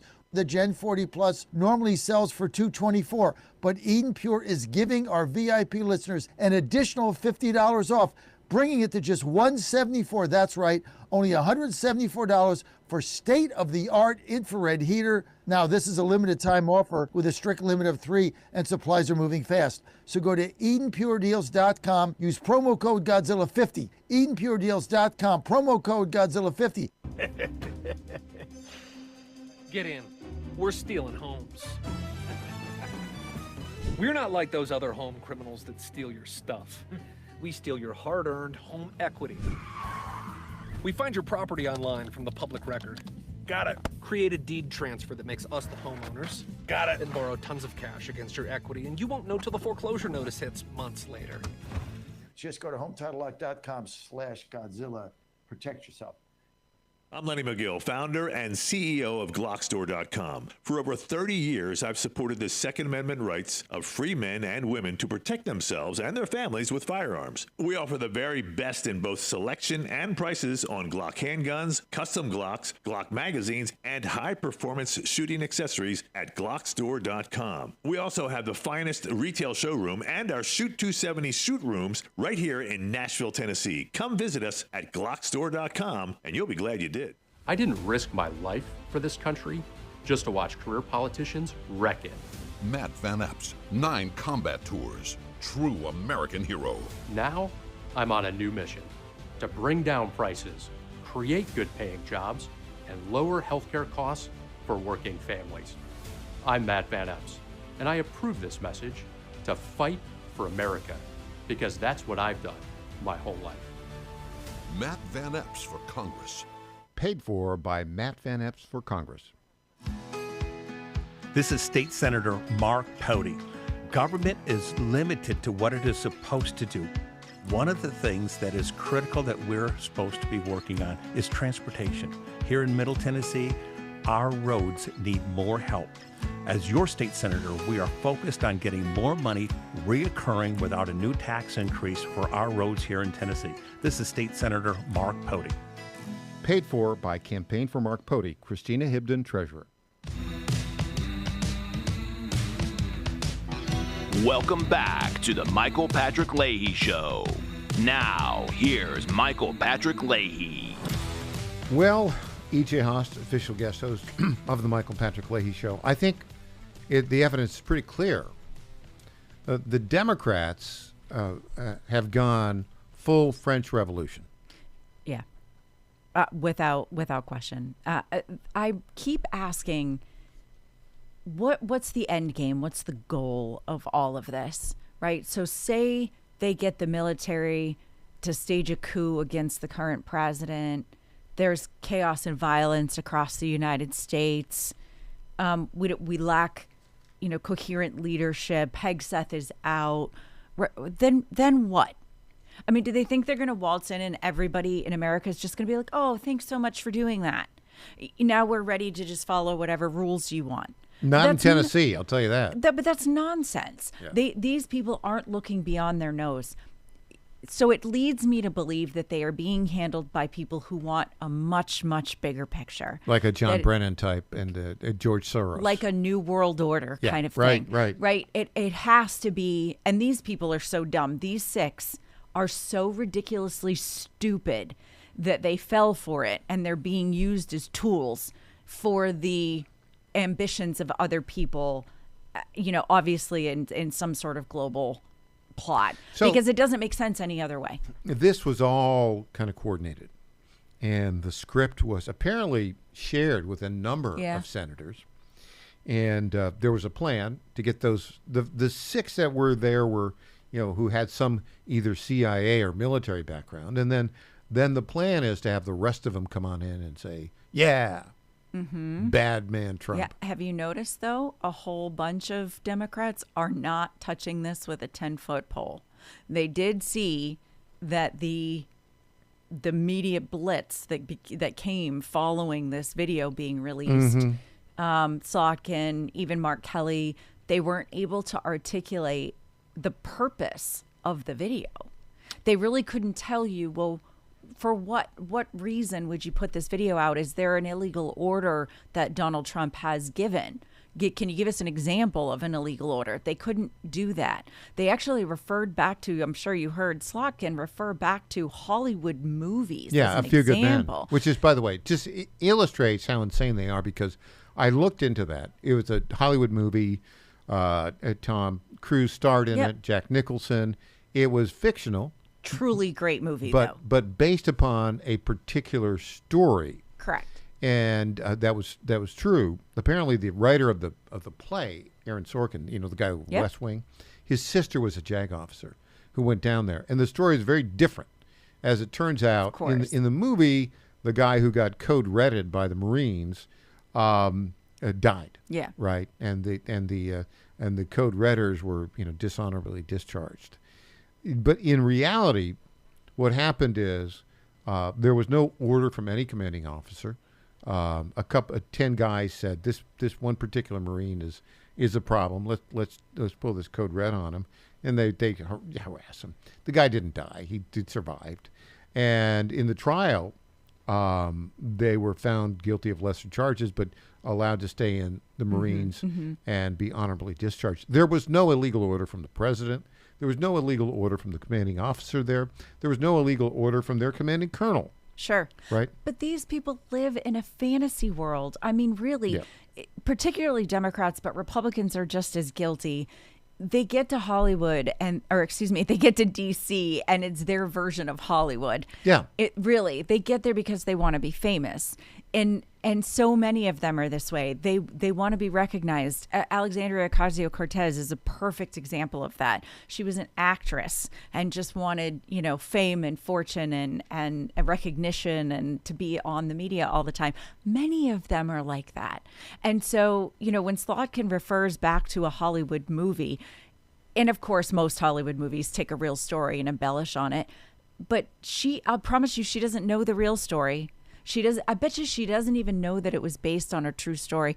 Or if she does, she thinks it was like a documentary. Like, these people are that dumb that we can't even figure out where their brains are coming from. But they're committed to this overthrow. A case in point is this Ruben Gallego fellow, the senator. Boy, he's getting vulgar, isn't he? Yeah. I mean, not just a tweet. We had a 50-second clip of him talking about it. We can't use it. No, it would because just be bleep, bleep, bleep. It'll be bleep, bleep, bleep. This blanking, that blanking, this blanking, that blanking. He's a United States senator. And he's disgracing the office with that kind of an approach. But that's where the Democrats are right now. Imagine if Republicans came even close to this. 6 Republicans got up and made a video similarly. If Biden had been president. Insurrection, they would say, right? And they would absolutely lose their minds. The media would lose their minds. They should resign from office immediately. Department of Justice would be investigating. Meanwhile, the Democrats do something, and it's protecting democracy, and they're so brave. It was nice to see some media pushing back on these folks, because that wasn't the response I thought we were going to get out of the media. Buzz Patterson is a retired Air Force colonel. He had a few thoughts on the seditious 6. Let's play that. This is Buzz Patterson. I'm a retired Air Force lieutenant colonel, retired Air Force pilot, combat veteran, and at one time I was the military aide to President Bill Clinton and carried the nuclear football and actually lived in the White House. So I've been around. I was actually, during my military service, deployed to 70 countries and fought in 3 wars. So I feel like I've got a dog in this hunt. I am very appalled at what the Sedition Six has done with their video. I think it's a violation of their oaths of office, and especially in the case of Senator Mark Kelly, I believe it's a violation of the UCMJ, and I hope that President Trump and Secretary of War Pete Hegseth hold them accountable. They are violating, and they are politically using their positions to undercut the command of President Donald J. Trump, and they're circumventing the chain of command. Congress and members of Senate are not in the chain of command. President Trump is, however, as our commander-in-chief. So I fully support going forward with whatever prosecutions are warranted and legitimate, and I think they are on these individuals. They use their positions, military and in the intelligence community, to expose, I think, and put at risk those of us who serve in uniform. I think that what's going to happen is because they violated the military chain of command, people are going to die. They undercut the underpinnings of the military, which is good order and faith and trust in their leadership. And in my estimation, what they did was treasonous and seditionist, and I hope they are prosecuted to the full extent. Again, my name is Buzz Patterson. Thank you, Buzz. Now, the first shot out of the bow here, over the bow, is the Department of War. Mm-hmm. There is a Uniform Code of Military Justice. Of those 6, only retired Naval Captain Mark Kelly is subject to that. Correct. The reason is because he gets a retirement. Right. Right? They've begun proceedings. Now, the Military Justice Code is pretty rough. It's different. I'm not an expert on it. But let me just say this. I would not want to be subject to the Universal Code of Military Justice and brought before a military tribunal with a JAG officer prosecuting me. Yeah, it has to be that way, though, in military establishments, right? Like, you can't have people acting willy-nilly. It's why Pete Hegseth made it so important that we can't have multiple flags at the desks in the Pentagon, why we can't have, you can't wear your rainbow lanyard next to your U.S. medals. Like, these things are important because it creates unity.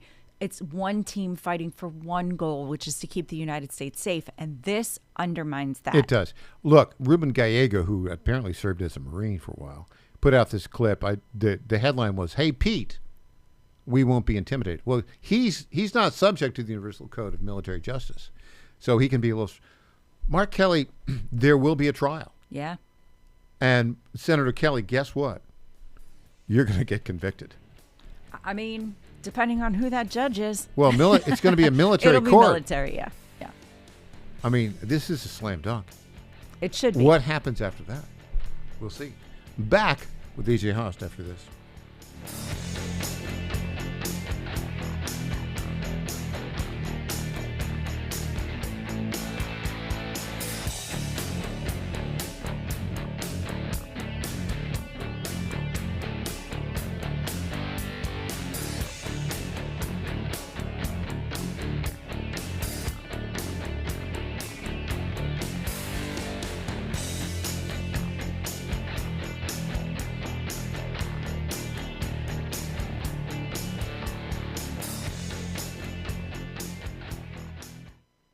If you've tried everything for cheek redness or breakouts and nothing works, it's not your fault. The real cause might be deeper than you think. Introducing Clear Skin Ivermectin Cream from the Wellness Company, a prescription-strength, dermatologist-developed formula that helps reduce inflammation, balance bacteria, and restore your skin's natural glow. This triple-action cream combines 3 medical-grade ingredients for powerful results. Azelaic acid to unclog pores and fade dark spots, metronidazole to control bacterial imbalance and redness, and ivermectin to calm irritation and eliminate skin parasites that contribute to rosacea and acne. Together, these ingredients work to reduce bumps, swelling, and redness while supporting smoother, healthier, and more radiant skin over time. Formulated and compounded in the United States, this FDA-approved cream is trusted by doctors for visible and lasting results. Experience clear, confident skin with the Wellness Company's Clear Skin Ivermectin Cream. U.S. residents only. Head to twc.health/Godzilla and use code Godzilla to save $20 off, plus free shipping.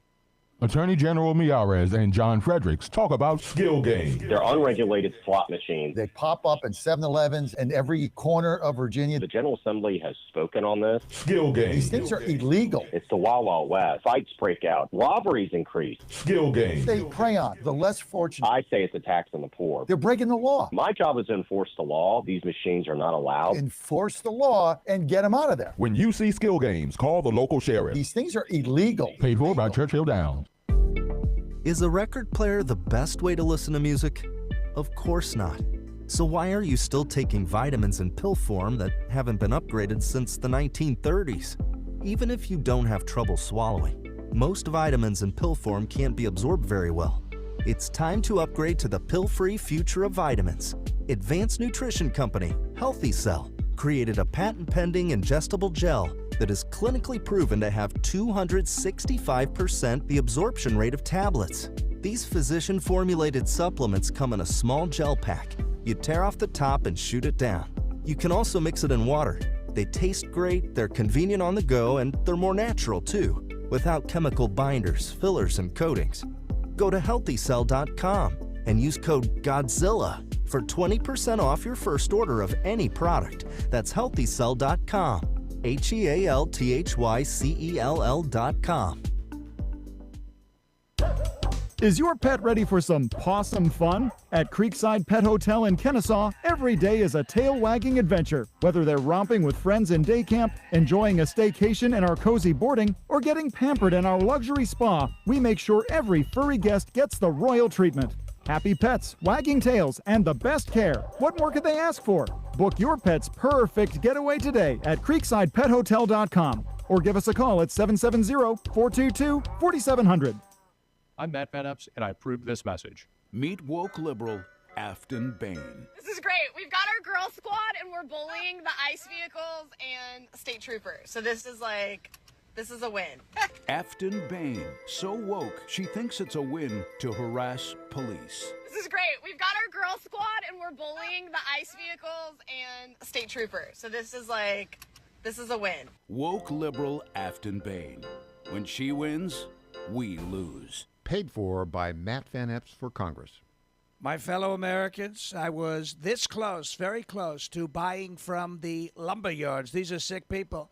But I turned my head at the last second, and I saw a big, beautiful ad for D.T. McCall's. These are highly respected people. If I had not turned my head at the last second, I would have been ripped off at some lumber yard for $200 in hidden charges, and D.T. McCall & Sons are never going to do that. They'd never do that to you. These are great people. I've known them for a long time. They have great deals, and I just have to say, nobody knows deals like I do.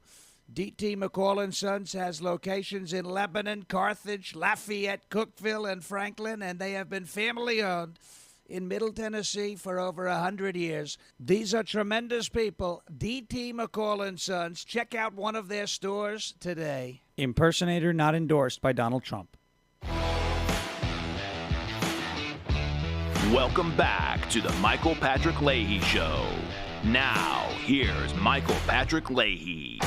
Welcome back to the Michael Patrick Leahy Show. In studio, the official guest host of the Michael Patrick Leahy Show, E.J. Haast. E.J., how are you doing? I'm good. It's Thanksgiving week. I know. Looking forward to eating more than I should. I always look forward to that. Yeah. You have family in town at all? Yeah, family's here. Good. So, yeah, we're going to very much enjoy it. A programming note, tomorrow there will be a best of Great. Michael Patrick Leahy Show, as well as Thursday and Friday. Hey, so you're actually getting a vacation. Getting a vacation, enjoying it. This is interesting because, we want to talk about the charges that were brought by the Department of Justice by interim U.S. Attorney Lindsay Halligan in the Eastern District of Virginia. They were brought, basically, criminal charges were brought against former FBI Director James Comey. And there was a 5-year statute of limitations, and the charges were brought just before those expired. Within days, I think, right? Yeah. Or weeks. It was for about lying before Congress. I mean, they've got them dead to rights on that issue.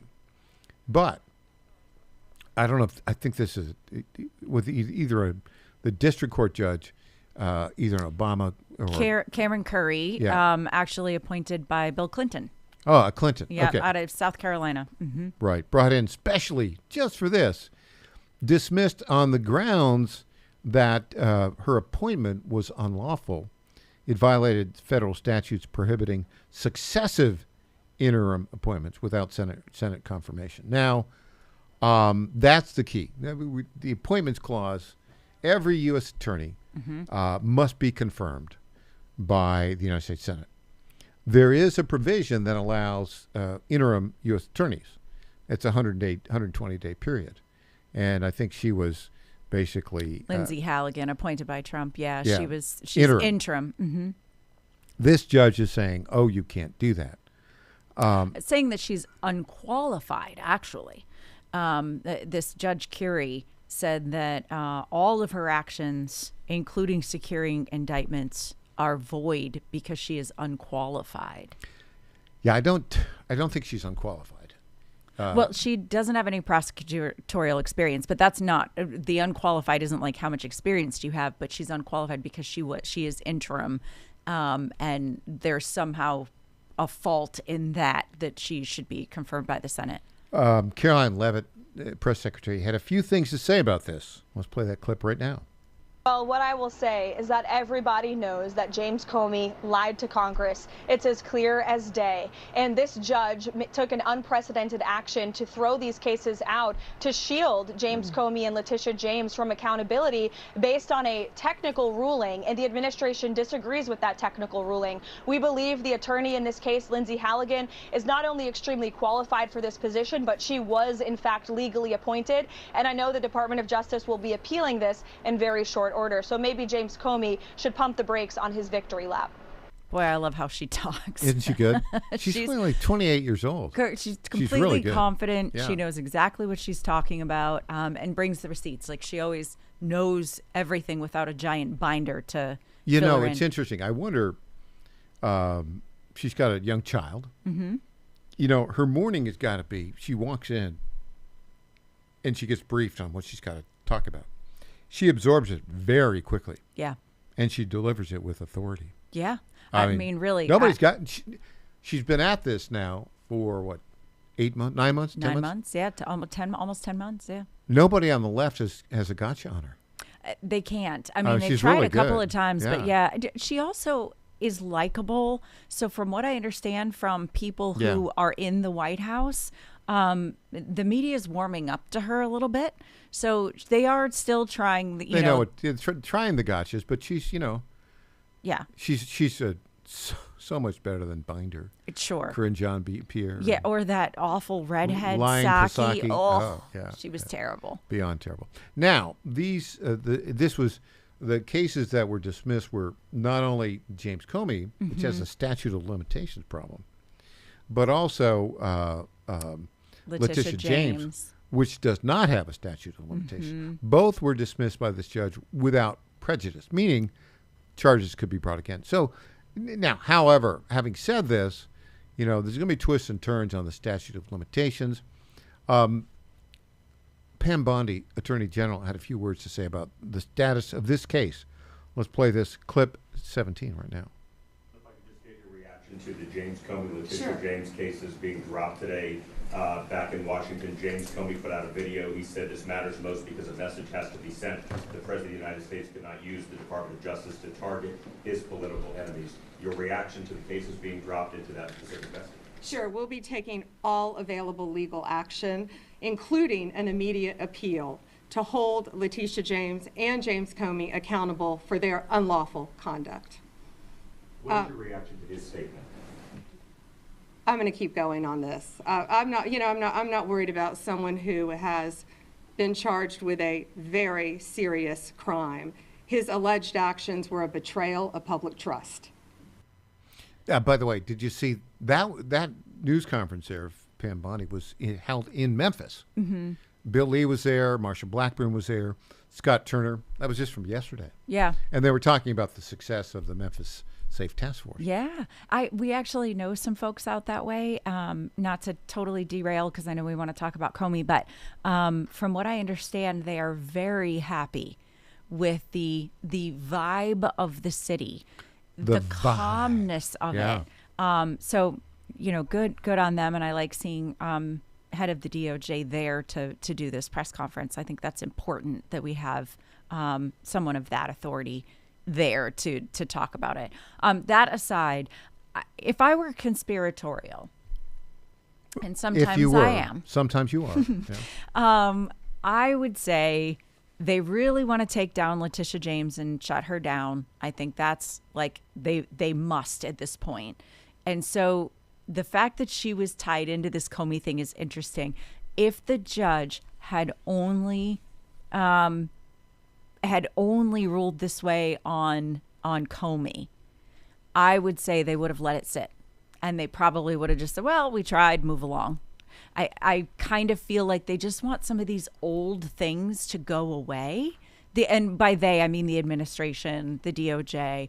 They've got so many big topics where the American people, and particularly the America First people who voted for them, the MAGA people who want to see justice, there's so many of those cases right now.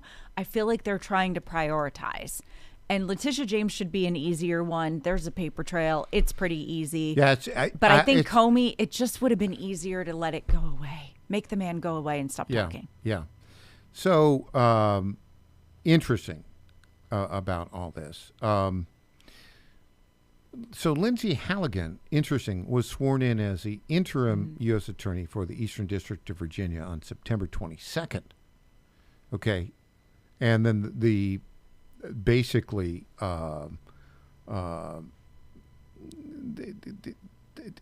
her predecessor, Eric Siebert, had resigned previously. He basically would not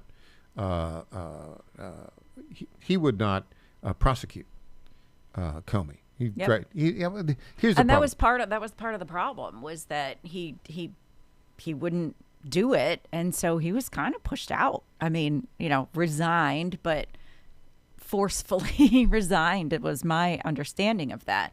So not surprising. So they brought in Halligan specifically because Halligan would do something about this. Yeah, it's interesting. I think, let me just go back. I think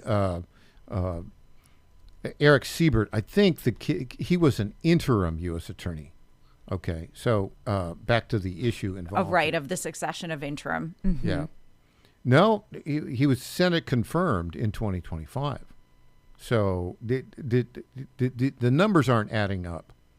Basically, she was appointed interim. This wasn't a consecutive interim. Interim can be like 120 days. Yeah. So I'm not sure she's going to win on it. I don't know. This judge won't be overruled on appeal. Yeah, and it's a judge from South Carolina. I always find these district things so bizarre. So she's, South Carolina based, went to University of South Carolina, is very South Carolina in. Like that's where she's from and everything else. And then she gets to rule on something that's Virginia, D.C. It's all very bizarre. It just goes back, quite honestly, to the fact that we have activist judges. It's so clear. Like you said, Comey, dead to rights. I mean, it's right there. It's on video. There's no denying it. It is what it is. It should be easy, slam dunk, no matter who the interim or appointed or affirmed whatever prosecutor is. It is what it is. That's it. He did it. But we've got activist judges who say, I can rule any way I want. And they're doing it over and over again, and this administration is getting stalled because of it. Yeah, I kind of looking at this in real time. I mean, she's been The interim U.S. attorney can be the interim U.S. attorney for 120 days. Eric Siebert had been confirmed by the Senate. He resigned September 12th. Mm-hmm. She's been interim for less than 120 days. Just because a judge says she's not qualified, that the judge has no say on that. That's right. So her reason, I think, looking at this now, I think the likelihood that the appeals court will overrule her is pretty good. So actually. why don't we also just bring up the fact that the Senate is sitting on their hands and doing Jack Diddley right now? Because confirm her. How about that? How about you just do your job instead of taking so many darn vacations all fall? There are a number of U.S. attorneys that have been nominated that haven't been confirmed yet, including right here in Middle Tennessee, our good friend Braden Bouchette. That's right. Waiting, Senate confirmation. I think they batch process them. Yeah. All right. We'll have more when we get back. She's A.J. Haas. I'm Michael Patrick Leahy.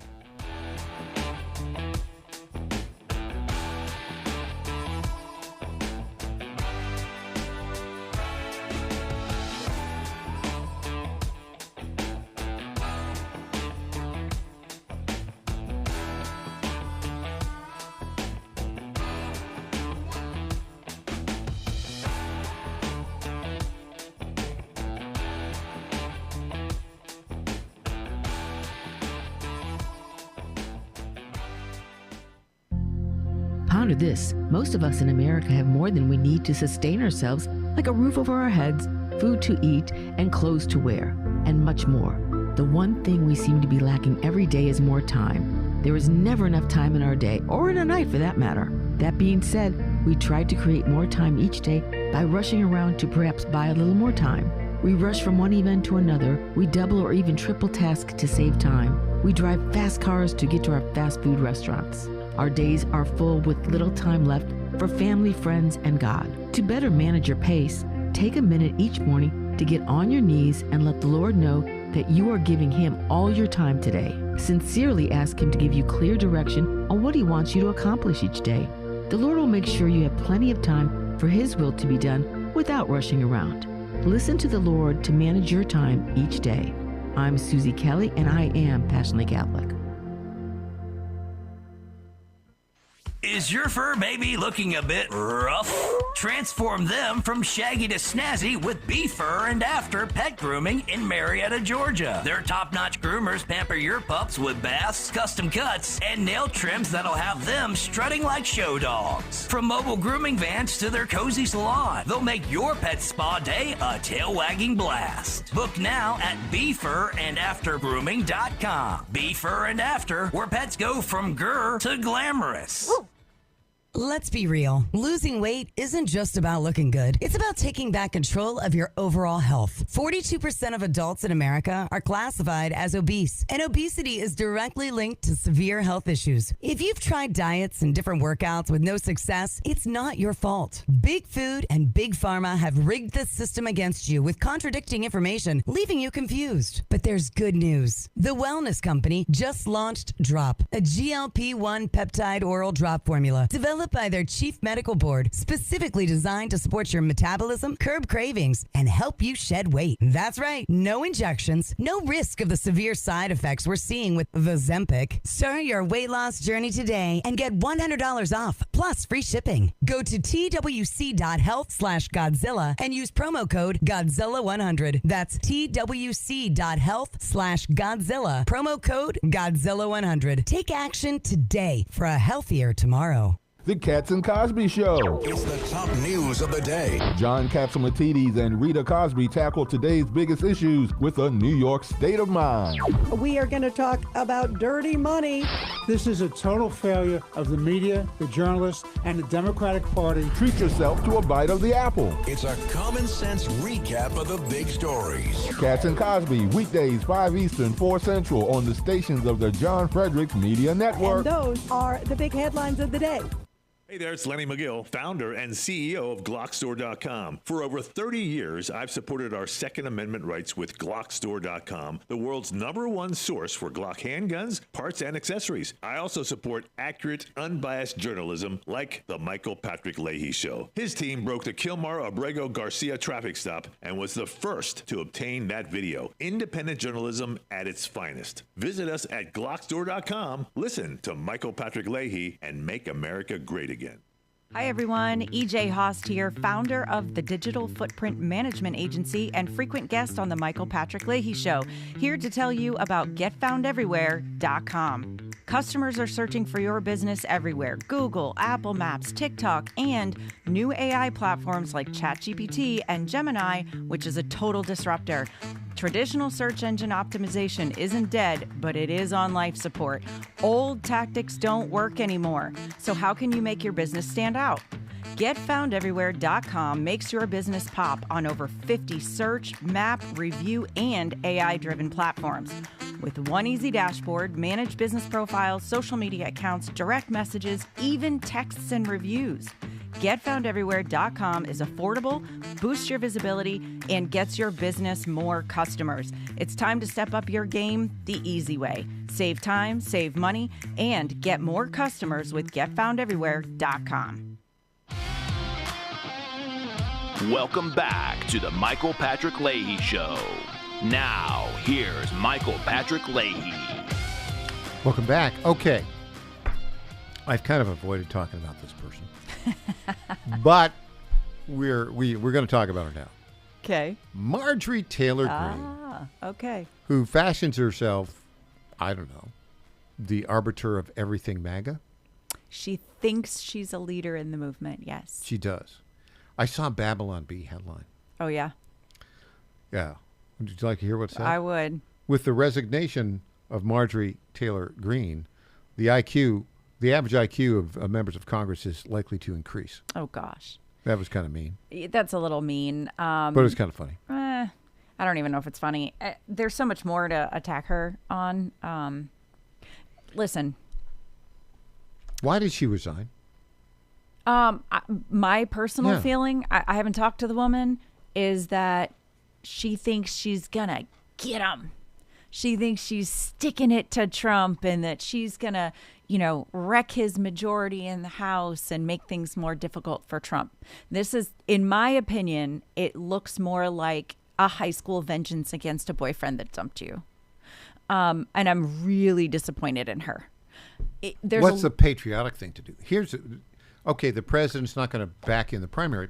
The patriotic thing to do is to announce, I'm not running for re-election. Exactly right. And I'm going to stay in office and fulfill my 2-year term that I told the voters I would serve. That's exactly right. You made a commitment for 2 years. It's only 2 years, for goodness sakes. Yeah.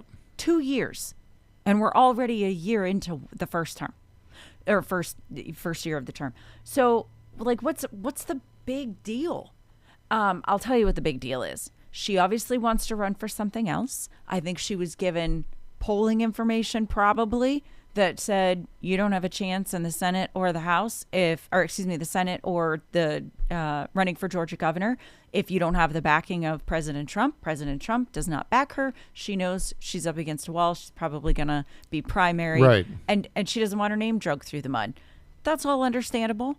But again, like you said, fulfill your term. This is the problem I have with Mark Green. Fulfill your term. Putting your district through another very costly and ugly special election is selfish. It's terrible. It's an awful thing to do. Well, here's the thing. With the rise of the internet, everybody thinks they are the center of the universe. That's right. Right? She really did get too big for her britches. She thought she was head of the movement. Yeah. Now, the other thing about Marjorie Taylor Greene, clearly when she went on The View and kind of, was nice to The View girls. Kissed up. Kind of kissed up. She did. Went to CNN. Kind of kissed up. What is she looking to do? I'll tell you what she's looking to do. She's looking to get a contract with The View. Sure. Or with CNN. Probably. Or maybe MS Now. Right, maybe. Really? Maybe. MS Never. I mean, honestly, she MSNBC. doesn't want to go away. She still wants some of the attention. She's actually burned bridges, I think, with other people that were, friendly to her in Congress. I think she probably has disappointed several people in Congress that would otherwise have stood by her side, particularly like with the Epstein files and things like that. So like the Epstein files thing. Okay, release them. But in terms of the priority, that's not the number one priority in the country. Oh, yeah. I'm much come on. more concerned about people trafficking children right now than I am about some guy who did it on an island 20 years ago. I would much rather we focus our attention, and that's just me personally, on the people who are breaking the law and committing crimes right now. If you think any of those people who were on the island have stopped doing it, you're crazy. So if the FBI knows all those names, go after them now. We don't need the files released. We don't need the names released to do that. So, and of course, Marjorie Taylor Greene was standing on the steps of the Capitol with the victims behind her saying, we need to release these names, blah, blah, blah. All those promises fell flat because they didn't actually have anything that was strong enough without getting sued for saying the name. In other words, the evidence wasn't there enough. It's a he said, she said, your word against mine. And that would put people in lawsuits for a very long time. She suffers a little bit from the Thomas Massey. Yeah. It's an arrogance. It's a very look at me. Dangerous. I'm the only virtuous person in Congress. That's right. And Marjorie Taylor Greene, you're not. And you're soon not to be in Congress. She will try to leverage this to build her platform. She's got a lot of followers, et cetera. But, I think it is, the Republican Party back in the 50s and 60s ended up being successful through fusionism, where different groups kind of came together and focused on key issues.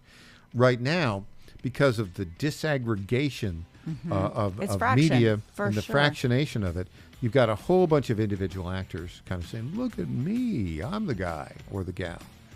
Not good. It's dangerous. PJ Haas? Yes, sir. Have a happy Thanksgiving. Have a wonderful holiday. When we come back, if all goes well, Klimper will be here with us. If not, I'll be soloing. Back after this.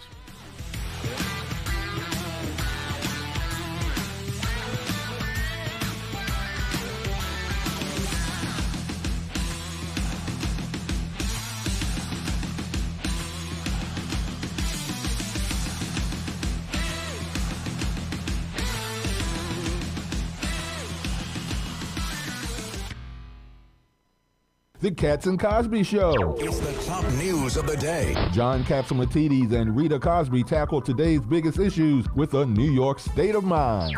We are going to talk about dirty money. This is a total failure of the media, the journalists, and the Democratic Party. Treat yourself to a bite of the apple. It's a common sense recap of the big stories. Cats and Cosby, weekdays 5 Eastern, 4 Central on Media Network. And those are the big headlines of the day. Lifestyles Unlimited is a real estate education group that gives you the roadmap and resources to start building income through real estate. You'll learn practical strategies for using investment properties to create extra income and make informed decisions, one step at a time. Join today for just $297. That's a 60% savings off the regular price of our real estate education program. Text radio to 88007. That's RADIO to 88007. Presented by Lifestyles Unlimited. How much did you win at Rosie's Gaming Emporium? Hi, I'm Jerry from Richmond. I won a $23,000 jackpot at Rosie's. I'm Tammy. I'm from Newport News, and I just won a $5,400 jackpot from Rosie's. Hi, my name is Kim, and I'm from West Virginia, and I won $99,000 jackpot at Rosie's. Are you ready? Learn more about Rosie's rewards and jackpots at rosiesgaming.com. Must be 18 or older. Problem gambling? Call 1-888-532-3500. John Fredericks loves his radio and TV audience, but did you know how to follow the Godzilla of Truth wherever you go? Download the John Fredericks Radio Show app to listen live nationwide. For the daily chit-chat, Trucking the Truth, download the Getter app and join the morning fun on Getter Live from 6 to 10 a.m. Follow John Fredericks on Getter, Truth Social, or WENO Nashville, KQPN West Memphis. Listen 24/7 with the News Talk 760 app, available in the Apple Store and Google Play. Breaking news at Town Hall. I'm Bob Agnew in Washington. The Pentagon says it's investigating Democrat Senator Mark Kelly of Arizona over possible breaches of military law. The investigation into the former Navy pilot stems from a video that featured several lawmakers calling for U.S. troops to defy illegal orders. White House Press Secretary Caroline Leavitt says Senator Kelly needs to be held accountable. You can't have a functioning military if there is disorder and chaos within the ranks, and that's what these Democrat members were encouraging. The Pentagon cited a federal law that allows retired service members to be recalled to active duty for possible court-martial or other measures. Greg Clugston, Washington. In the air, on the roads, and on the rails, Americans by the tens of millions are on the move this holiday week. Millions stick with trains, buses, and cars, especially after the government shutdown threw air travel into chaos. There may be some people who said, you know what, I want to avoid airports altogether. I'm going to drive my own vehicle, and I'm going to do a road trip instead. So we're projecting at least 73 million people, but that number could end up being higher because more people now potentially are switching to road trips. AAA says the good news for drivers, the national average for gas last year was $3.06 for regular, and that hasn't really changed.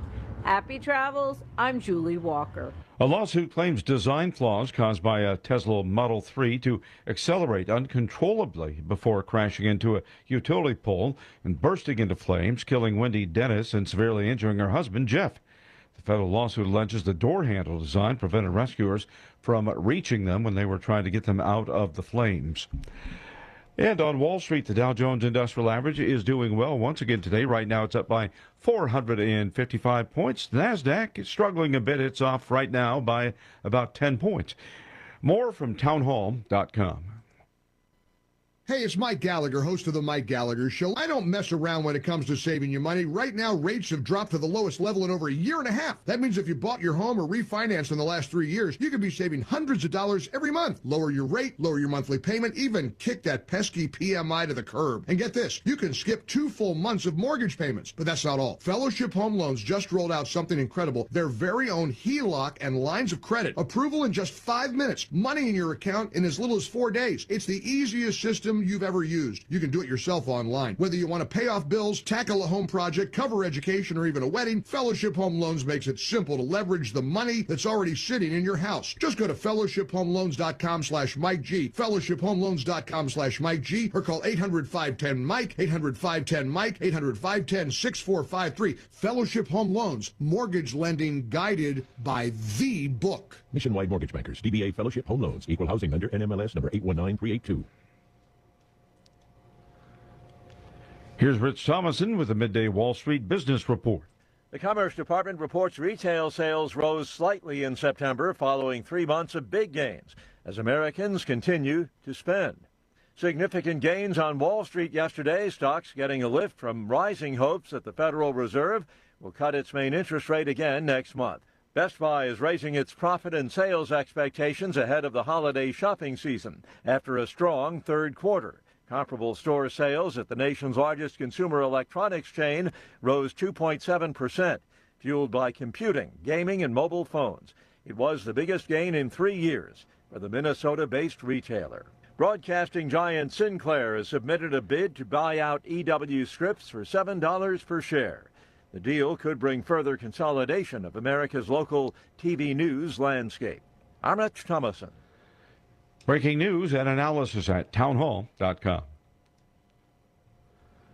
Viola Ford Fletcher, a Tulsa, Oklahoma race massacre survivor and author, has passed away. In recent years, she had sought justice for the deadly attack by a white mob on a thriving black community where she lived as a child. Our country may forget this history, but I cannot. She was 7 years old when the two-day attack began on the prosperous area that was known as Black Wall Street. She described seeing piles of bodies in the streets and watching as a white man shot a black man in the head, then fired towards her family. She wrote the book with Ike Howard, her grandson, who says he had to persuade her to tell her story. Viola Ford Fletcher was 111 years old. I'm Lisa Dwyer. China has launched the Shenzhou 22 spacecraft to bring back a team of astronauts after a damaged spacecraft left them temporarily stranded on the Chinese space station. More of these stories at townhall.com. It's the Michael Patrick Leahy Show, broadcasting live from downtown Nashville. Now, here's Michael Patrick Leahy.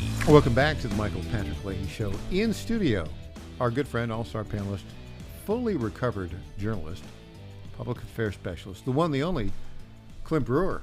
Welcome, Clint. What's up, Mike? Happy Thanksgiving week. Happy Thanksgiving to you. I'm sitting here with award-winning journalist Michael Patrick Leahy. Award-winning.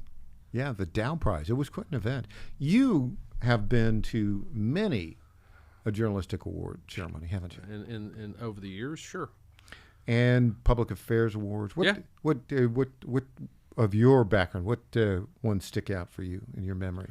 Things that I won, or my organization's won. Well, I was part of a team that won the Silver Anvil Award from the Public Relations Society of America for integrated campaigns. Silver Anvil. Yeah. What was the campaign? Major League Soccer.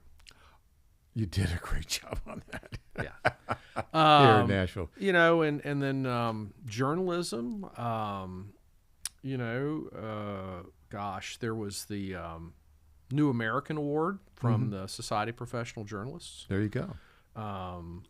There was a National Planning Association Award, and a lot of investigative reporting awards from the Associated Press. It was, it's a journalism heavy industry, or a award heavy industry. Journalism is so a lot of opportunity to compete. Yours is a little different though. I mean, that's an award that really courts conservative news media. It does, but not just conservative. I mean, in my category. But it's open to them, and they can win, which is not the case for every award. Well, for instance, award program. When I was growing up, the gold standard journalism. Every journalist wanted to have a Pulitzer Prize. Well, I think that's still the case.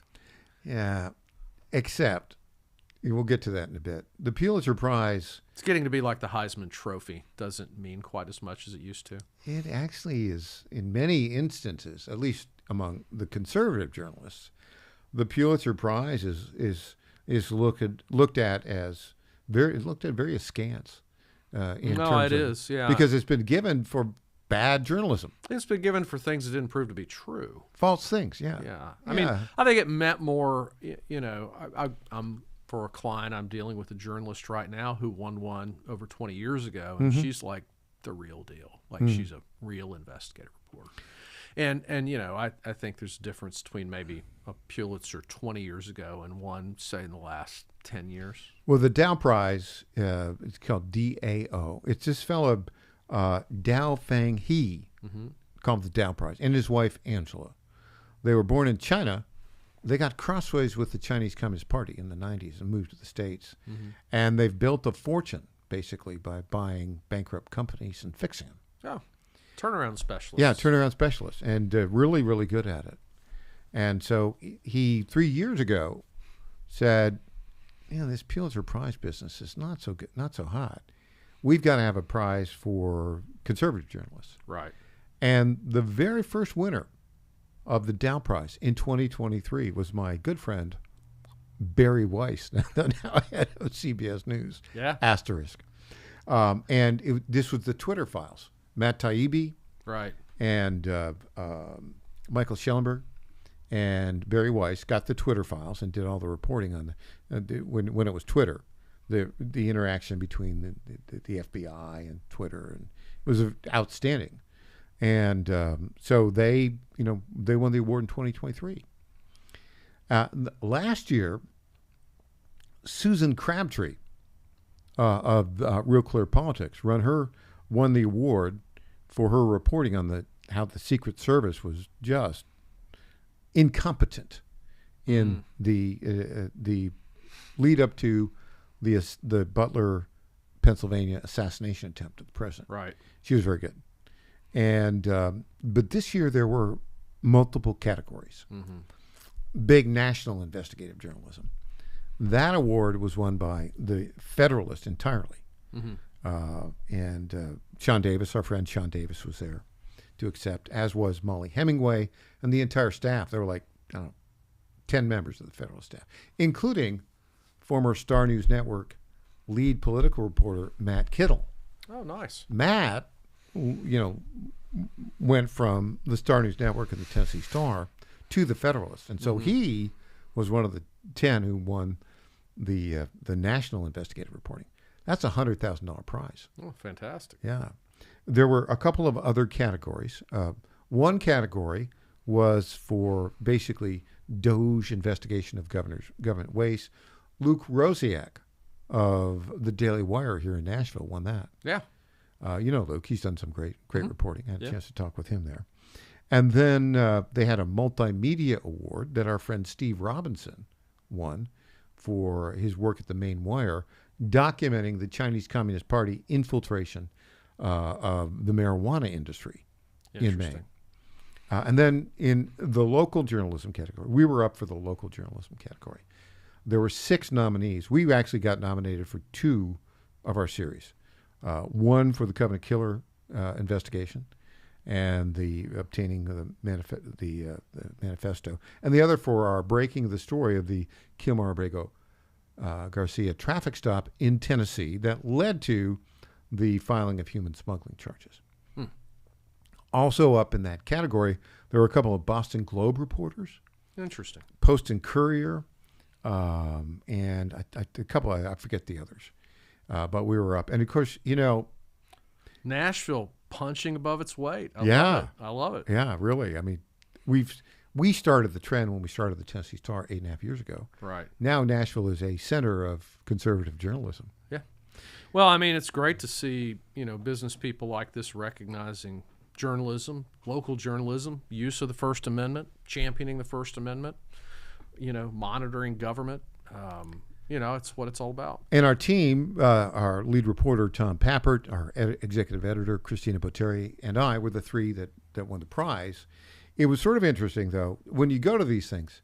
This was held at the Salamander Hotel in Washington, D.C., which used to be called something like the Mandarin Hotel.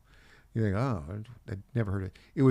It was very well done. Huge room. It was broadcast on the web, the event. They had great music. They had great Vince Coglianese, I think is his name, the WMAL DC host, and I think he's with the Washington Free Beacon or Examiner. He was the master of ceremonies, and you're there. Like 500 people there. It's really big. I was there. And Did you have to give a speech? I did indeed.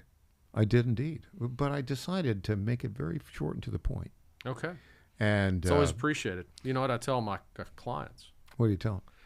Nobody ever got mad at the preacher for not taking all his time for the sermon. Amen, brother, to that one. So it was interesting. We were the first category up. And let me just say, I was relieved when we won. I thought we would win, but I was relieved. Yeah. Right. And so I wanted to kind of set the tone. And basically, we're very brief. Thank the sponsors for the event. The people who gave us the award. It's part of the National Journalism Center, Young America's Foundation, run by Scott Walker. Very successful event. And then, of course, mentioned, accepted on behalf of Tom Pappert and Christina Botteri. And I was very brief. I said when we started the Tennessee Star 8.5 years ago, we wanted to do 2 things: find the truth and report it. Boom. And I think we've done that. And then, but also to acknowledge everybody else in the room and say, I think they've done that as well. Sure. And then I left the stage because, you guys were the first award. We were the first, and so we got it. Right. Made our point, left the stage. Right. Leave them wanting more. Yeah, it's good. Good technique, Mark. So there you go. Good decision. I'm glad to be back in Nashville, though. We had to go way up to D.C., and it's quite an adventure. Yeah.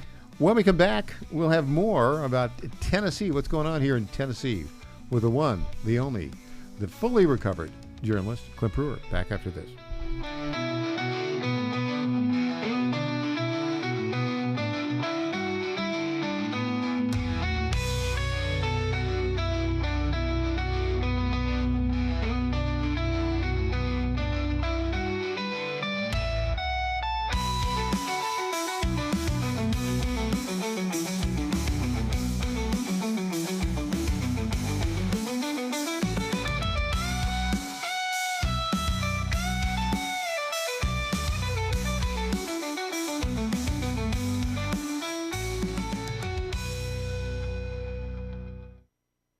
Hi folks, John Fredericks here for Freedom Alliance. Veterans are still struggling with the wounds of war. They came home with injuries that changed them forever. The flag-burning troublemakers in our streets remind me how fortunate we are to have patriots who served and fought, sacrificed, and never complained. We need to support them through organizations like the Freedom Alliance. It's Military Appreciation Month and time to support those who serve. Freedom Alliance is caring for combat veterans and military families. Combat veterans fought in the worst, most dangerous places on earth. Freedom Alliance takes them to nature's most relaxing locations so they can heal. Freedom Alliance gives injured troops mortgage-free homes, new cars, and all-terrain wheelchairs. For wounded vets, there's nothing like the stability of your own home, the reinsurance of a reliable vehicle, or the independence of a wheelchair that navigates snow, ice, beach, pasture, or most any terrain. Let's fight for those who fought for us. Go to freedomalliance.org/Godzilla and make a monthly gift that will improve the life of a military hero. That's freedomalliance.org/Godzilla. Make a contribution today. If you're like me, most moms find it difficult to prioritize self-care.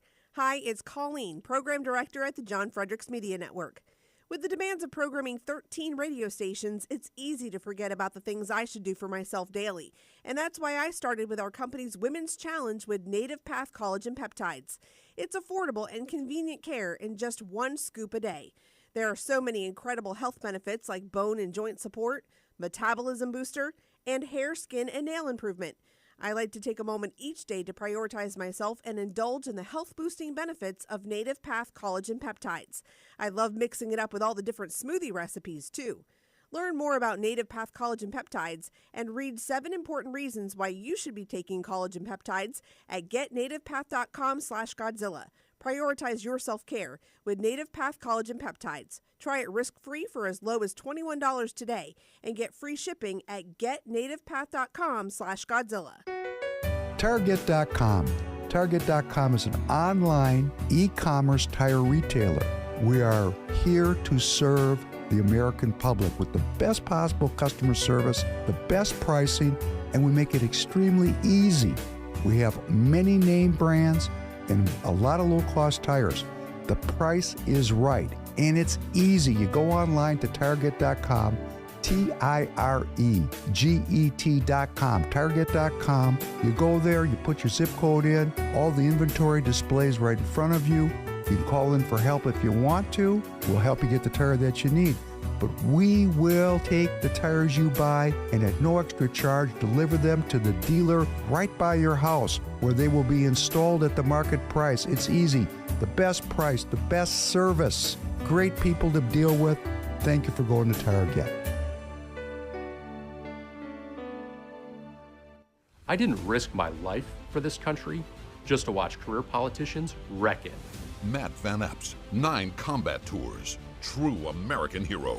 Now, I'm on a new mission to bring down prices, create good paying jobs, and lower healthcare costs for working families. I'm Matt Van Epps, and I approve this message to fight for America, because that's what I've done my whole life. Matt Van Epps for Congress. Paid for by Matt Van Epps for Congress. Welcome back to the Michael Patrick Leahy Show. Now, here's Michael Patrick Leahy. In studio, fully recovered journalist Clint Brewer. Clint, the crazy Cajun, James Carville. Oh, yeah. Had an op-ed in the New York Times yesterday in which he said that the Democrats can take back power by focusing on one thing. The economy? Economic rage. Oh, yeah. Economic rage. It's fair. He's not that crazy. I mean, you know, it's the issue. Now, here we are. We've got this special election here in Tennessee, which is a conservative state. It went for Trump, 65-35. The 7th congressional district is I think, Mark Green won it by 20 points. Trump won it by 22, something like that. Mm-hmm. It contains Nashville, Davidson County, parts of it, the western part, Montgomery County, all of it, Fort Campbell, Williamson County, the affluent suburb, south of Nashville, and about 11 rural counties. Part of Williamson. Part of Williamson, yeah, part of Williamson County. And yet, we have the Democrat nominee Aftonbane, who fashions herself the AOC of Tennessee. Perhaps the AOC of the whole South, Mike. Yeah. Yeah. Yeah, I think you got a good. Yeah, that's a good angle there. Yeah. And they want to take back the South. They want to take the South. Oh, right? certainly. Yeah, that's been a plan for like 2 decades, more than that. And she has been subject to all sorts of national ridicule of late with a number of clips have surfaced. There have been some gaffes in the past, some things that have not aged well in the context of a congressional race and a national election, which this has become in large part. Yeah, it's totally a national election. Yeah. And which indicates why there's some concern. But, interesting, I see a lot of conservative media outlets have played these clips and said, look, look at how crazy she is. Yes. Which is true. Here's the problem. If you're watching Fox News in Iowa, you don't vote in the 7th Congressional District. Well, if you're watching Fox News in the 7th Congressional District, you already know how you're going to vote. Yeah, exactly. But in the 7th Congressional, that's exactly right. The only thing you have to do is turn out. Right? Yeah, I mean, the messaging that she's using is really focused on, energizing Democrats and getting undecideds and independents off the bench and out of the House and to the polls. Yeah, it's all about getting out the vote. Mm-hmm. It's all about getting out the vote. And so while it is amusing for those of us on the right to look at how crazy she is or has been, that in itself doesn't do a lot to get votes for the GOP candidate. Well, I think I think if you use it to turn votes out for the GOP, I mean, if you're using that content to motivate Republican voters in an off-cycle election at a weird time of year to be going to vote. Is there a weirder time of year than December the 2nd? No, and I mean, I think if it's being used to create a sense of urgency amongst Republican voters, conservative voters, to participate in the process during this strangely timed election, I think that can be an effective technique. Not really what I'm seeing, at least from the media's use of it. Of course, the media is not there to get out the vote, but I mean, it's going to be an interesting election day. So depending on which source you look at, there have been millions and millions of dollars spent on media from basically PACs affiliated with either side. Super PACs. A lot of money from outside of Tennessee's come in, both on the left and the right. My question to you is, how much do those ads impact voter turnout? Well, I mean, they impacted them hugely in the primary. In the primary, they did. They impacted them to a great extent in the primary. I mean, Matt Van Epps is a fine candidate, but he had the benefit of millions of dollars in independent expenditures on his behalf. I think you could almost look at the final GOP primary votes and track the primary votes obtained. There was a pretty clear correlation between total expenditures. I'm talking, outside plus campaign and actual final votes. Yeah, I mean, network TV still matters. Yeah. Cable TV still matters. Not everyone is 100% digital in how they get their media and their news. I think the independent expenditure campaigns on both sides in this general election can make a difference. Yeah. Are we going to be 1 week from today? One evening from today at 10 o'clock at night. What are we likely to see the final results in this race? When? No, what are they likely to be? Oh, I don't know. You don't know? I have no idea. Yeah. I mean, I think Matt Van Epps is going to win. Mm-hmm. I mean, I'm not particularly a betting man, but well, the poly markets have, of course, poly markets are prediction markets. Yeah, sure. They say it's like 89% likelihood that Matt will win. Yeah. But these are poly markets for a congressional race. I don't know. Just people are betting. I mean, on stuff, I think you can move the scale on one with a $100 bet. I mean, so Yeah. I don't know how many people are participating in an off-cycle special election. I mean, I think we've said this on the show before. I don't think it's a question of whether he's going to win or not. I think it's a question of what is the margin going to be, and what does that do for two things: one, the national narrative for Republicans heading into the midterms, and two, what does it mean for the next year's on-cycle election for the 7th Congressional District? What does it? Let's take each of those in order. I mean, what's it mean for the midterms? If the margin is not enough, it could tempt primary challengers.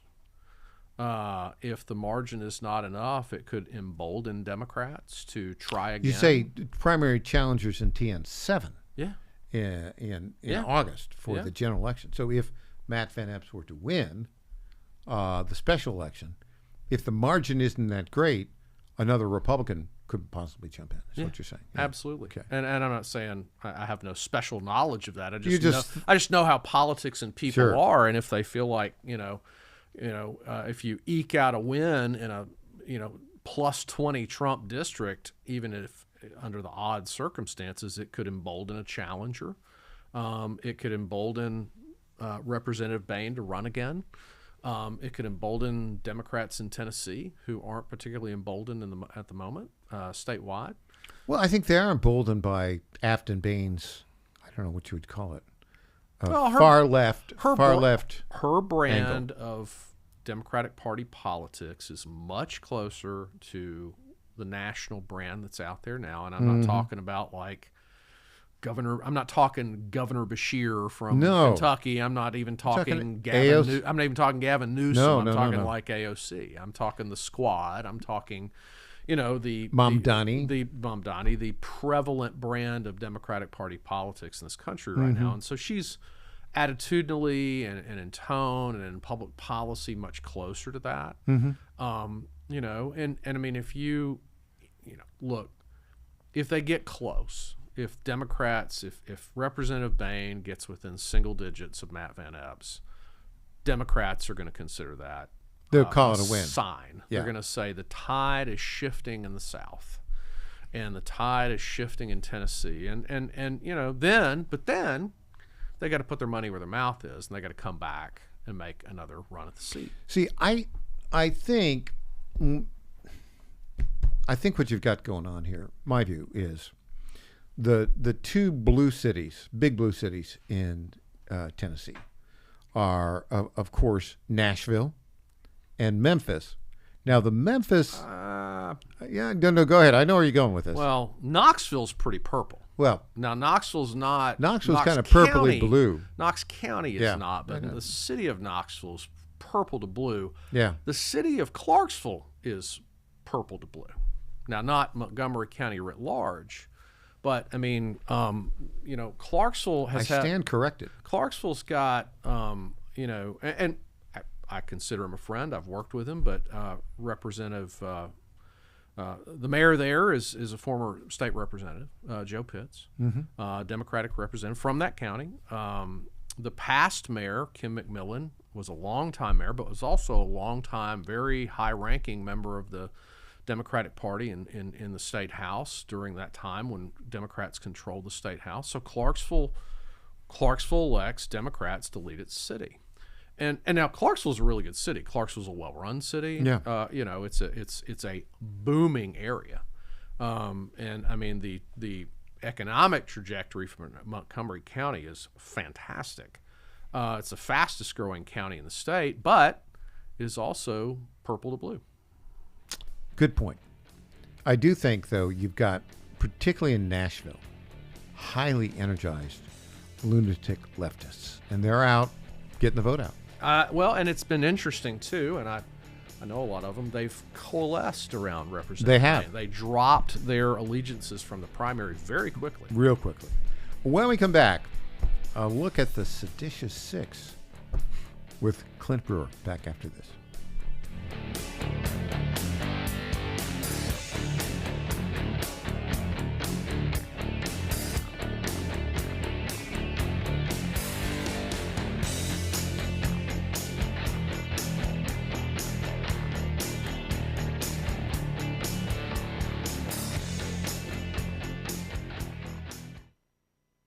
everyone, EJ Host here, founder of the Digital Footprint Management Agency and frequent guest on the Michael Patrick Leahy Show, here to tell you about GetFoundEverywhere.com. Customers are searching for your business everywhere: Google, Apple Maps, TikTok, and new AI platforms like ChatGPT and Gemini, which is a total disruptor.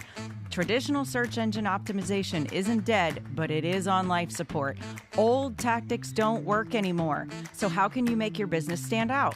GetFoundEverywhere.com makes your business pop on over 50 search, map, review, and AI-driven platforms. With one easy dashboard, manage business profiles, social media accounts, direct messages, even texts and reviews. GetFoundEverywhere.com is affordable, boosts your visibility, and gets your business more customers. It's time to step up your game the easy way. Save time, save money, and get more customers with GetFoundEverywhere.com. This is State Senator Mark Pody. Government is limited to what it is supposed to do. One of the things that is critical that we're supposed to be working on is transportation. Here in Middle Tennessee, our roads need more help. As your state senator, we are focused on getting more money reoccurring without a new tax increase for our roads here in Tennessee. This is State Senator Mark Pody. Paid for by Campaign for Mark Pody, Christina Hibden, Treasurer. I'm Lenny McGill, founder and CEO of GlockStore.com. For over 30 years, I've supported the Second Amendment rights of free men and women to protect themselves and their families with firearms. We offer the very best in both selection and prices on Glock handguns, custom Glocks, Glock magazines, and high-performance shooting accessories at GlockStore.com. We also have the finest retail showroom and our Shoot 270 shoot rooms right here in Nashville, Tennessee. Come visit us at GlockStore.com, and you'll be glad you did. My fellow Americans, my good friends, I've known them for a long time, at D.T. McCall & Sons have the deal of a lifetime for you, and nobody knows deals like I do. That much I can tell you. Nobody knows deals like I do. The lumber yards, they can hit you with hidden charges for up to $200 extra. They'll charge you for cords and hoses and haul-offs. Your money goes all over the place and out of the state, and most importantly, out of your pockets. How do they get away with that? I don't know how they do that, but on day one, if you buy from McCall's, we are going to stop the hidden charges as soon as you buy it. D.T. McCall & Sons has locations in Lebanon, Carthage, Lafayette, Cookeville, and Franklin, and they have been family-owned in Middle Tennessee for over 100 years. Head to one of their stores today or check them out at dtmccalls.com. You're going to love it, believe me. Impersonator not endorsed by Donald Trump. I'm Matt Van Epps, and I approve this message. Meet woke liberal Afton Bain. This is great. We've got our girl squad, and we're bullying the ICE vehicles and state troopers. So this is a win.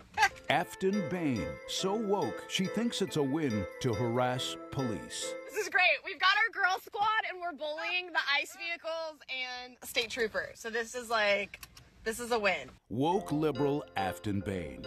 When she wins, we lose. Paid for by Matt Van Epps for Congress. Welcome back to the Michael Patrick Leahy Show. Now, here's Michael Patrick Leahy. Well, Clint, since you were last here, 6 Democrat members of the U.S. House have basically gone on the air and said, don't obey President Trump's orders. I'm paraphrasing it, but that's basically it. The caveat was if the orders are illegal. Yeah, that was the caveat. And your question is, why are they doing this? Well, I didn't understand it. Was there an order they perceived as being illegal? I don't know. What are we talking about? Well, yeah, that's the logical question. But Laura Ingraham has a few words to say about this. Let's play this clip right now, Laura Ingraham. We're now honored to be joined by Dakota Meyer, retired Marine Corporal and Medal of Honor recipient. Dakota, it's been way too long, my friend. Great to see you tonight. The Democrats behind this video are now trying to say that they were just trying to remind our service members to follow the law. Is that believable here, given what you've seen?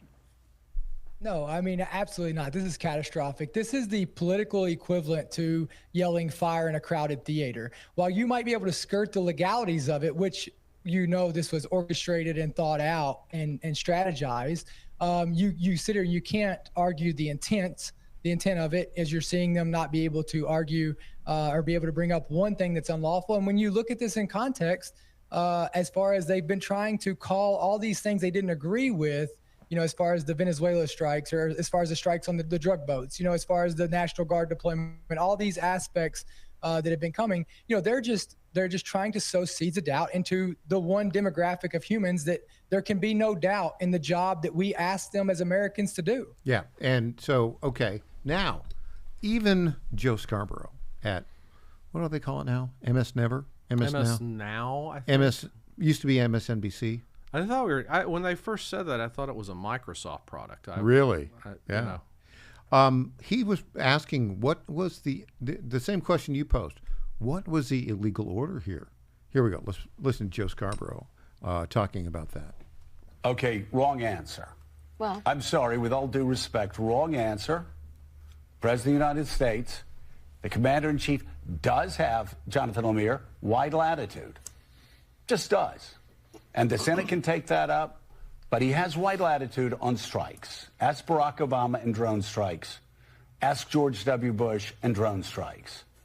But where we know the president has said, I am going to give illegal orders to people in the military, is when he was on Air Force One, coming back, I forget where he was coming back from, but he said, I can send the Marines, I can send the Army, I can send the Air Force, I can send the Coast Guard into any city I want to control crime. And the courts can't do anything about it. That's illegal. It's just illegal. And so Democrats kind of need to, if the president has already said, I'm going to commit this illegal act, then I'm kind of surprised they don't have the answer when they go on a Sunday show for that. Well, yeah, he's trying to claim a statement made by the president's illegal. That's not an order. I think what they're going after here, though, is something far more sinister. These are not stupid people. These are people who with a very specific objective. They're trying to sow discontent among the American military, and they're setting the stage for a resistance to a future legal order from President Trump. Your thoughts on this? Yeah, I still have no clarity on what the purpose of the statement was in terms of, was there an actual jumping off point for the argument? Are we talking about the actions in Venezuela? I mean, you can go back 100 years and see American presidents sending, troops into hot spots in Central and South America to make sure our interests are under the War Powers Act. They have the authority to do that. They have a certain period of time they have to tell Congress about it. But Barack Obama, Bill Clinton, I mean, nobody ever hesitated to use the War Powers Act on the other side of the aisle. And, I mean, if we're talking about sending troops in American cities, I think that's already been asked and answered. I mean, like, it's already been done. The National Guard can go into cities when there's civil disobedience. So what purpose did these statements serve if there's not a legal act on the table that they are worried about? And they didn't identify one from the coverage I've seen. They didn't say, you're being asked to do these things, you should know they're illegal, don't do them. I mean, what are we talking about? It just seems like a intentional. It just seems intentionally disruptive. Yes, it is. And now, why is that? Why do you think that is? Because they don't have anything else? I don't know. I don't think it's because they don't have anything else. It's part of a larger plan, I think. Okay. Notice, well, okay, so... I think they're smart. I don't think they're that smart. Well, they may not be, but George Soros and others might be. Oh, well, okay. Right? Right. But, or John Brennan. This is sort of like a John Brennan CIA color revolution operation, except... They're doing it in the United States of America. The lead in this whole thing, former CIA officer, Senator Alyssa Slotkin from Michigan, right? And so she's an analyst who knows how to basically create dissension within a country and set the stage for a future revolution. That's what I think they're trying to do. I know. Well, I have a lot of faith in our troops. I think they follow orders. I think the troops will be fine. It's such a poor look for Democrats, and it makes no sense whatsoever. But the problem is, I don't understand the purpose of it politically or otherwise. It's a longer game. I mean, they're trying to destroy the constitutional republic. That's what they're trying to do. Well, but look, I mean, maybe somebody's Coke supply was disrupted. Maybe they don't like this war on the narco. Maybe the Democratic caucus is, feeling the hurt this holiday season. I don't know, but it just seems silly. It seems like a risk without purpose. Yeah, but it is a purpose, and I think they've calculated the risk, and they're trying to basically sow dissension throughout the country. That's what I think they're trying to do. And think about it this way, Clint. This is not your father's Democrat Party. This is not your grandfather's Democrat Party. Well, this is neither my father nor my grandfather had a Democratic Party. They only had the Republican Party. That's interesting because well, we were from East Tennessee. We didn't vote for Democrats. I know. My father was a Catholic from upstate New York. He was a Democrat for sure. It's interesting. I think he was for a while. Right. Because I never specifically. I'm pretty sure he voted for John F. Kennedy. Yeah. And I'm pretty sure he voted for Lyndon Johnson. And he may have voted for Humphrey over Nixon. I don't think he voted for McGovern. Yeah. I don't think, because he was a veteran. Right. He was a paratrooper, and so. But the point, I mean, anybody would look at these guys and say, this is a defiant attempt to undermine every element of our constitutional republic, particularly the military. Yeah, I feel like with the Democratic Party right now, nationally anyway, there's like two elements. One, there's sort of call it the AOC wing, which disagree with them as strongly as you'd like. Have the energy. Yeah. And then, and frankly, I don't see another viable presidential candidate for the Democrats in the near term other than her. What, you don't think Gavin Jazz Hands Newsom will do it? Don't even get me started. California, he wants to bring California-style governance to the rest of the country. He does. The state that everyone is fleeing to the South and the Midwest to escape. You've got the AOC wing where all the energy is, but then you've got this sort of like middle-aged to older wing of the Democratic Party, and they just seem to sort of be trying to desperately claw back the culture to say 2020, 2021, 2022. Exactly right. Like they just can't let go of the fact that, post-COVID isn't around anymore and that people have largely rejected the Great Awakening, and, they just they can't let go. Well, it's sort of, Chuck Schumer is the poster child. Yeah, absolutely. And and it's like, I think the country's, move past it. I even think people who vote for Democrats have moved past it. Oh, yeah, absolutely. I just don't think we're going back. It's sort of like they all look like those people who, are still listening to the hit song from 3 summers ago, like it's fresh, and you're just like, man, that's over. 3 summers ago, 3 decades ago, that's me. Well, but you know what I mean? Like, I know. It's sort of like they're wearing last year's fashion or the year before that, and you're just like, hey, that's over. It's like from Jurassic Park, the insects caught in the amber. Yeah, in a way, but it's a little cringier than that because it's recent. Like they can't let go of something that was clearly repudiated in an election. Now, I'll say this: you've already mentioned it. I think Republicans have to do a hard pivot right now to the economy. Absolutely, no question about it. Going into the midterms, we've done a lot of international stuff. We've done a lot of military stuff, all very successfully. But the domestic agenda has got to come roaring back. We've also got a lot of people retiring. The mood of the country, I think, has unsettled some members of Congress. I read this morning there were 41 different Republican members of the House looking at retiring or having announce their retirement, and it's we've got to circle the wagons. Yeah, I think it's probably right, and I think the underlying theme here is, despite the fact that Donald Trump won an amazing victory in November, a year ago today, and has had really a terrific first 10 months. I mean, it'd be hard to beat this 10 months as president.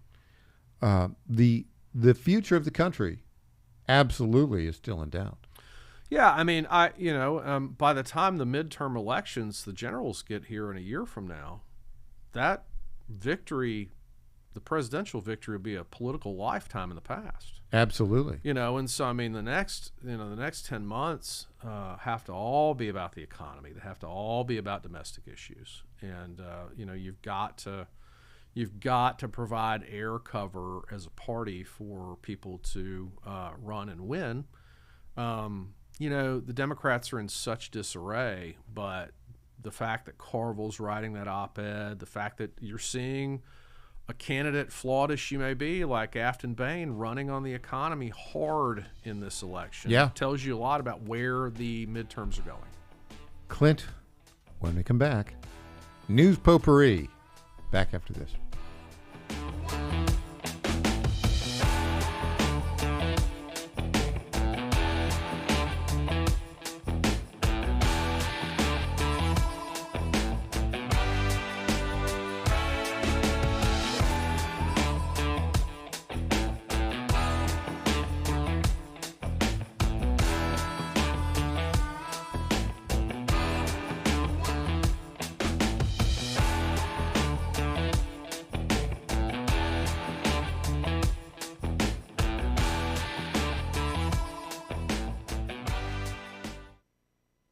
Tom Carmichael, CEO of Soul Tea, a supplement to help you have a healthier heart and stronger cardiovascular system. At Soul Tea, we regularly get emails from our customers telling us how Soul Tea has helped them.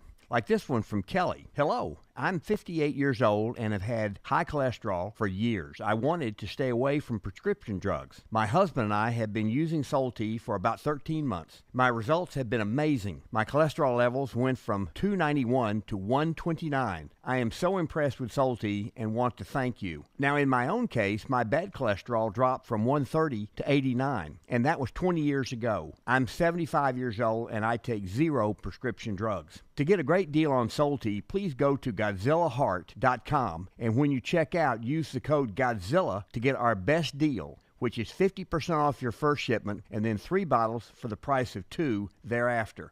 You don't have to live with a broken heart. Do you suffer from Try declining Soul Tea bone and today. joint health? Hi, it's Tina with the John Fredericks Media Network. And when I heard about our company's Women's Challenge, I jumped on the opportunity to test this amazing supplement that's already restoring my bone density, soothing my joint pain, and helping me regain lost mobility. I've experienced so many benefits in such a short time with Native Path Collagen Peptides because they support my bones and joints, boost my metabolism, and unleash the most radiant skin and hair since my 20s. In just 2 weeks, my knee stiffness is gone, and I'm already hitting the gym more aggressively.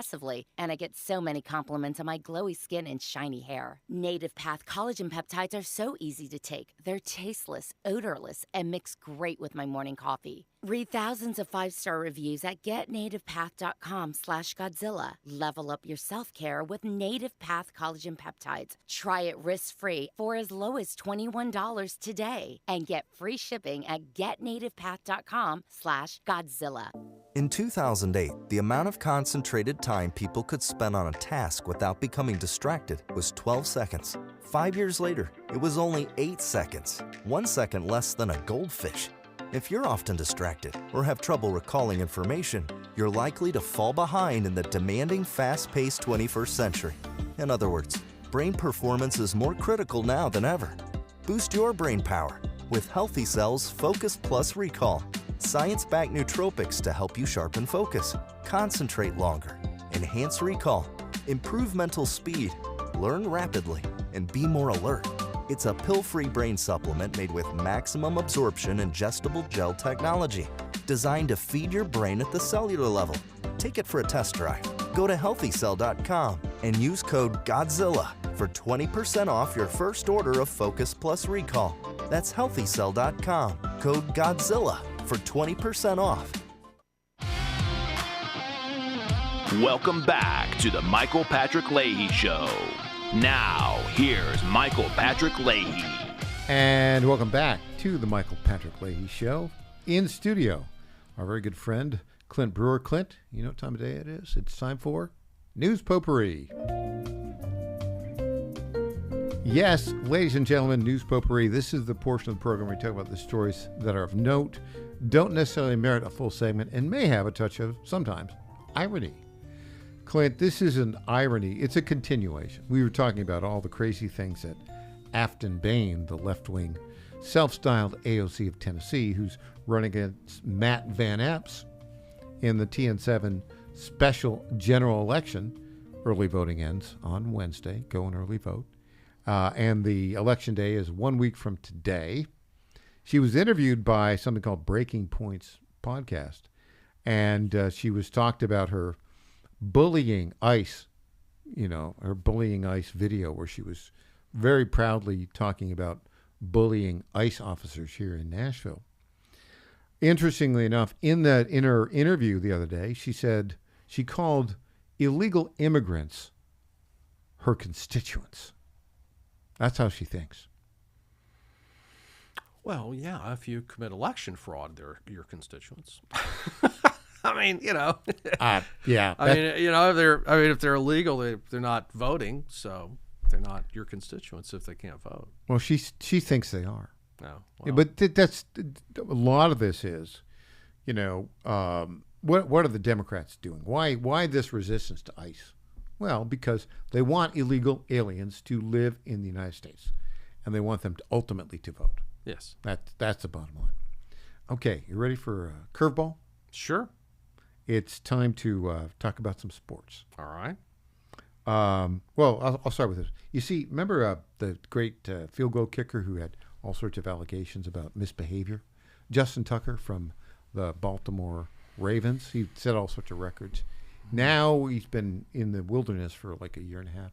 He's getting a tryout with New Orleans Saints. I think they sign him because he's still a pretty good field goal kicker. But I don't remember that. Let's get to the real story. Okay. 8-3 versus 9-2. We're talking about you are a proud alumni at the University of Tennessee. I am. Got a lot of friends at Vanderbilt. A volunteer through and through. Yep. And so they're 8-3 this year. Mm-hmm.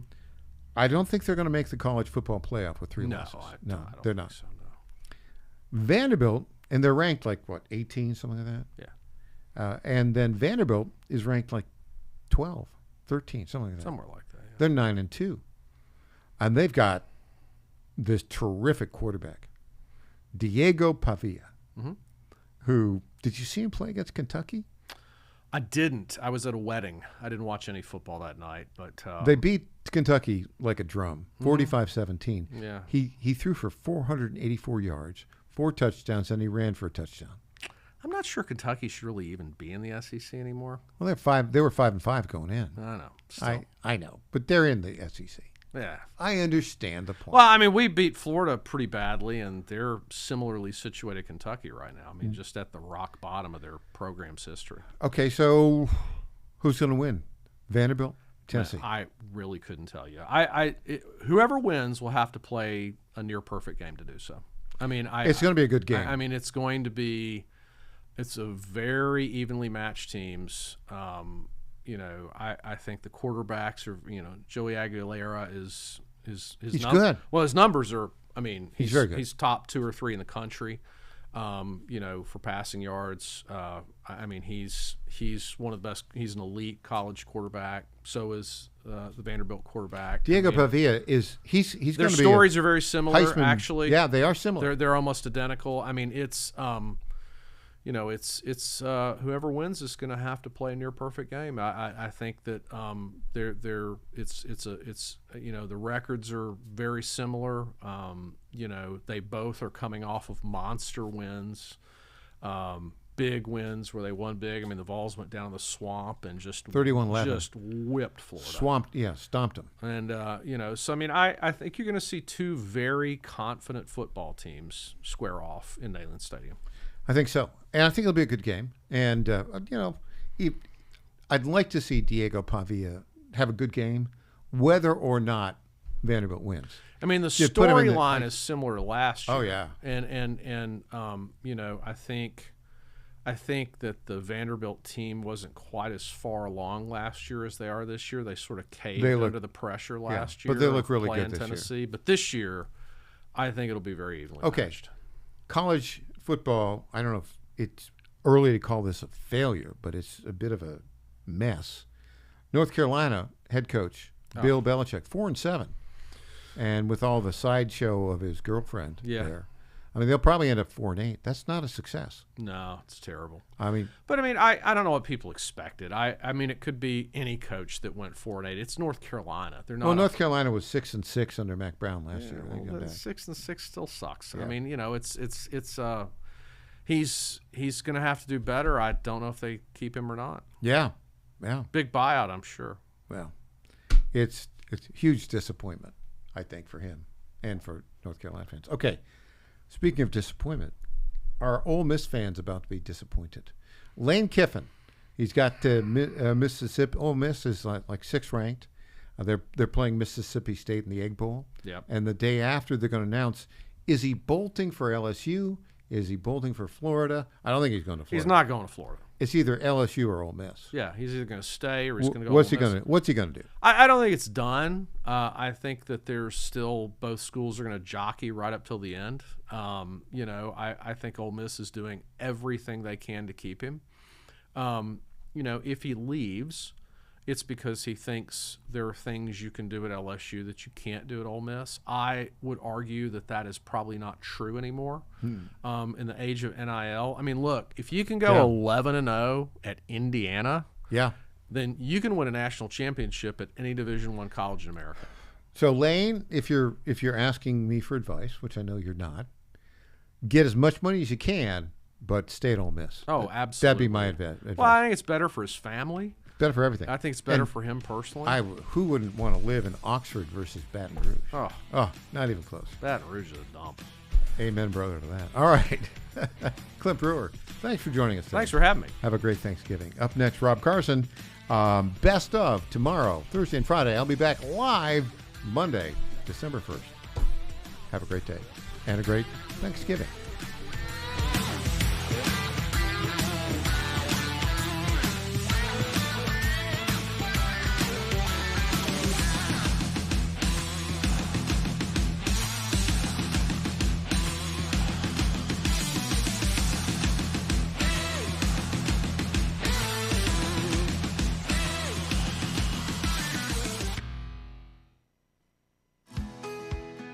This is State Senator Mark Pody. Government is limited to what it is supposed to do. One of the things that is critical that we're supposed to be working on is transportation. Here in Middle Tennessee, our roads need more help. As your state senator, we are focused on getting more money reoccurring without a new tax increase for our roads here in Tennessee. This is State Senator Mark Pody. Paid for by Campaign for Mark Pody, Christina Hibden, Treasurer. Hey there, it's Lenny McGill, founder and CEO of GlockStore.com. For over 30 years, I've supported our Second Amendment rights with GlockStore.com, the world's #1 source for Glock handguns, parts, and accessories. I also support accurate, unbiased journalism like The Michael Patrick Leahy Show. His team broke the Kilmar Abrego Garcia traffic stop and was the first to obtain that video. Independent journalism at its finest. Visit us at GlockStore.com. Listen to Michael Patrick Leahy and make America great again. FlatFeeNashville.com is a full-service real estate brokerage that charges homeowners a upfront flat fee of $999 to completely list market and sell your home. We are all about saving consumers money, saving that equity. Nobody should hire an agent and feel like when that agent walks in the door, that agent is more concerned about the down payment on their next Mercedes purchase versus saving the equity that those homeowners have worked hard for. I've spent my entire career in ensuring that the equity that people save and they put into their monthly mortgage every single month, as much of that as we possibly can goes back to them when they go to list and sell that home. The idea is to give homeowners the ability to really create generational wealth. Flatfeenashville.com, flatfeenashville.com.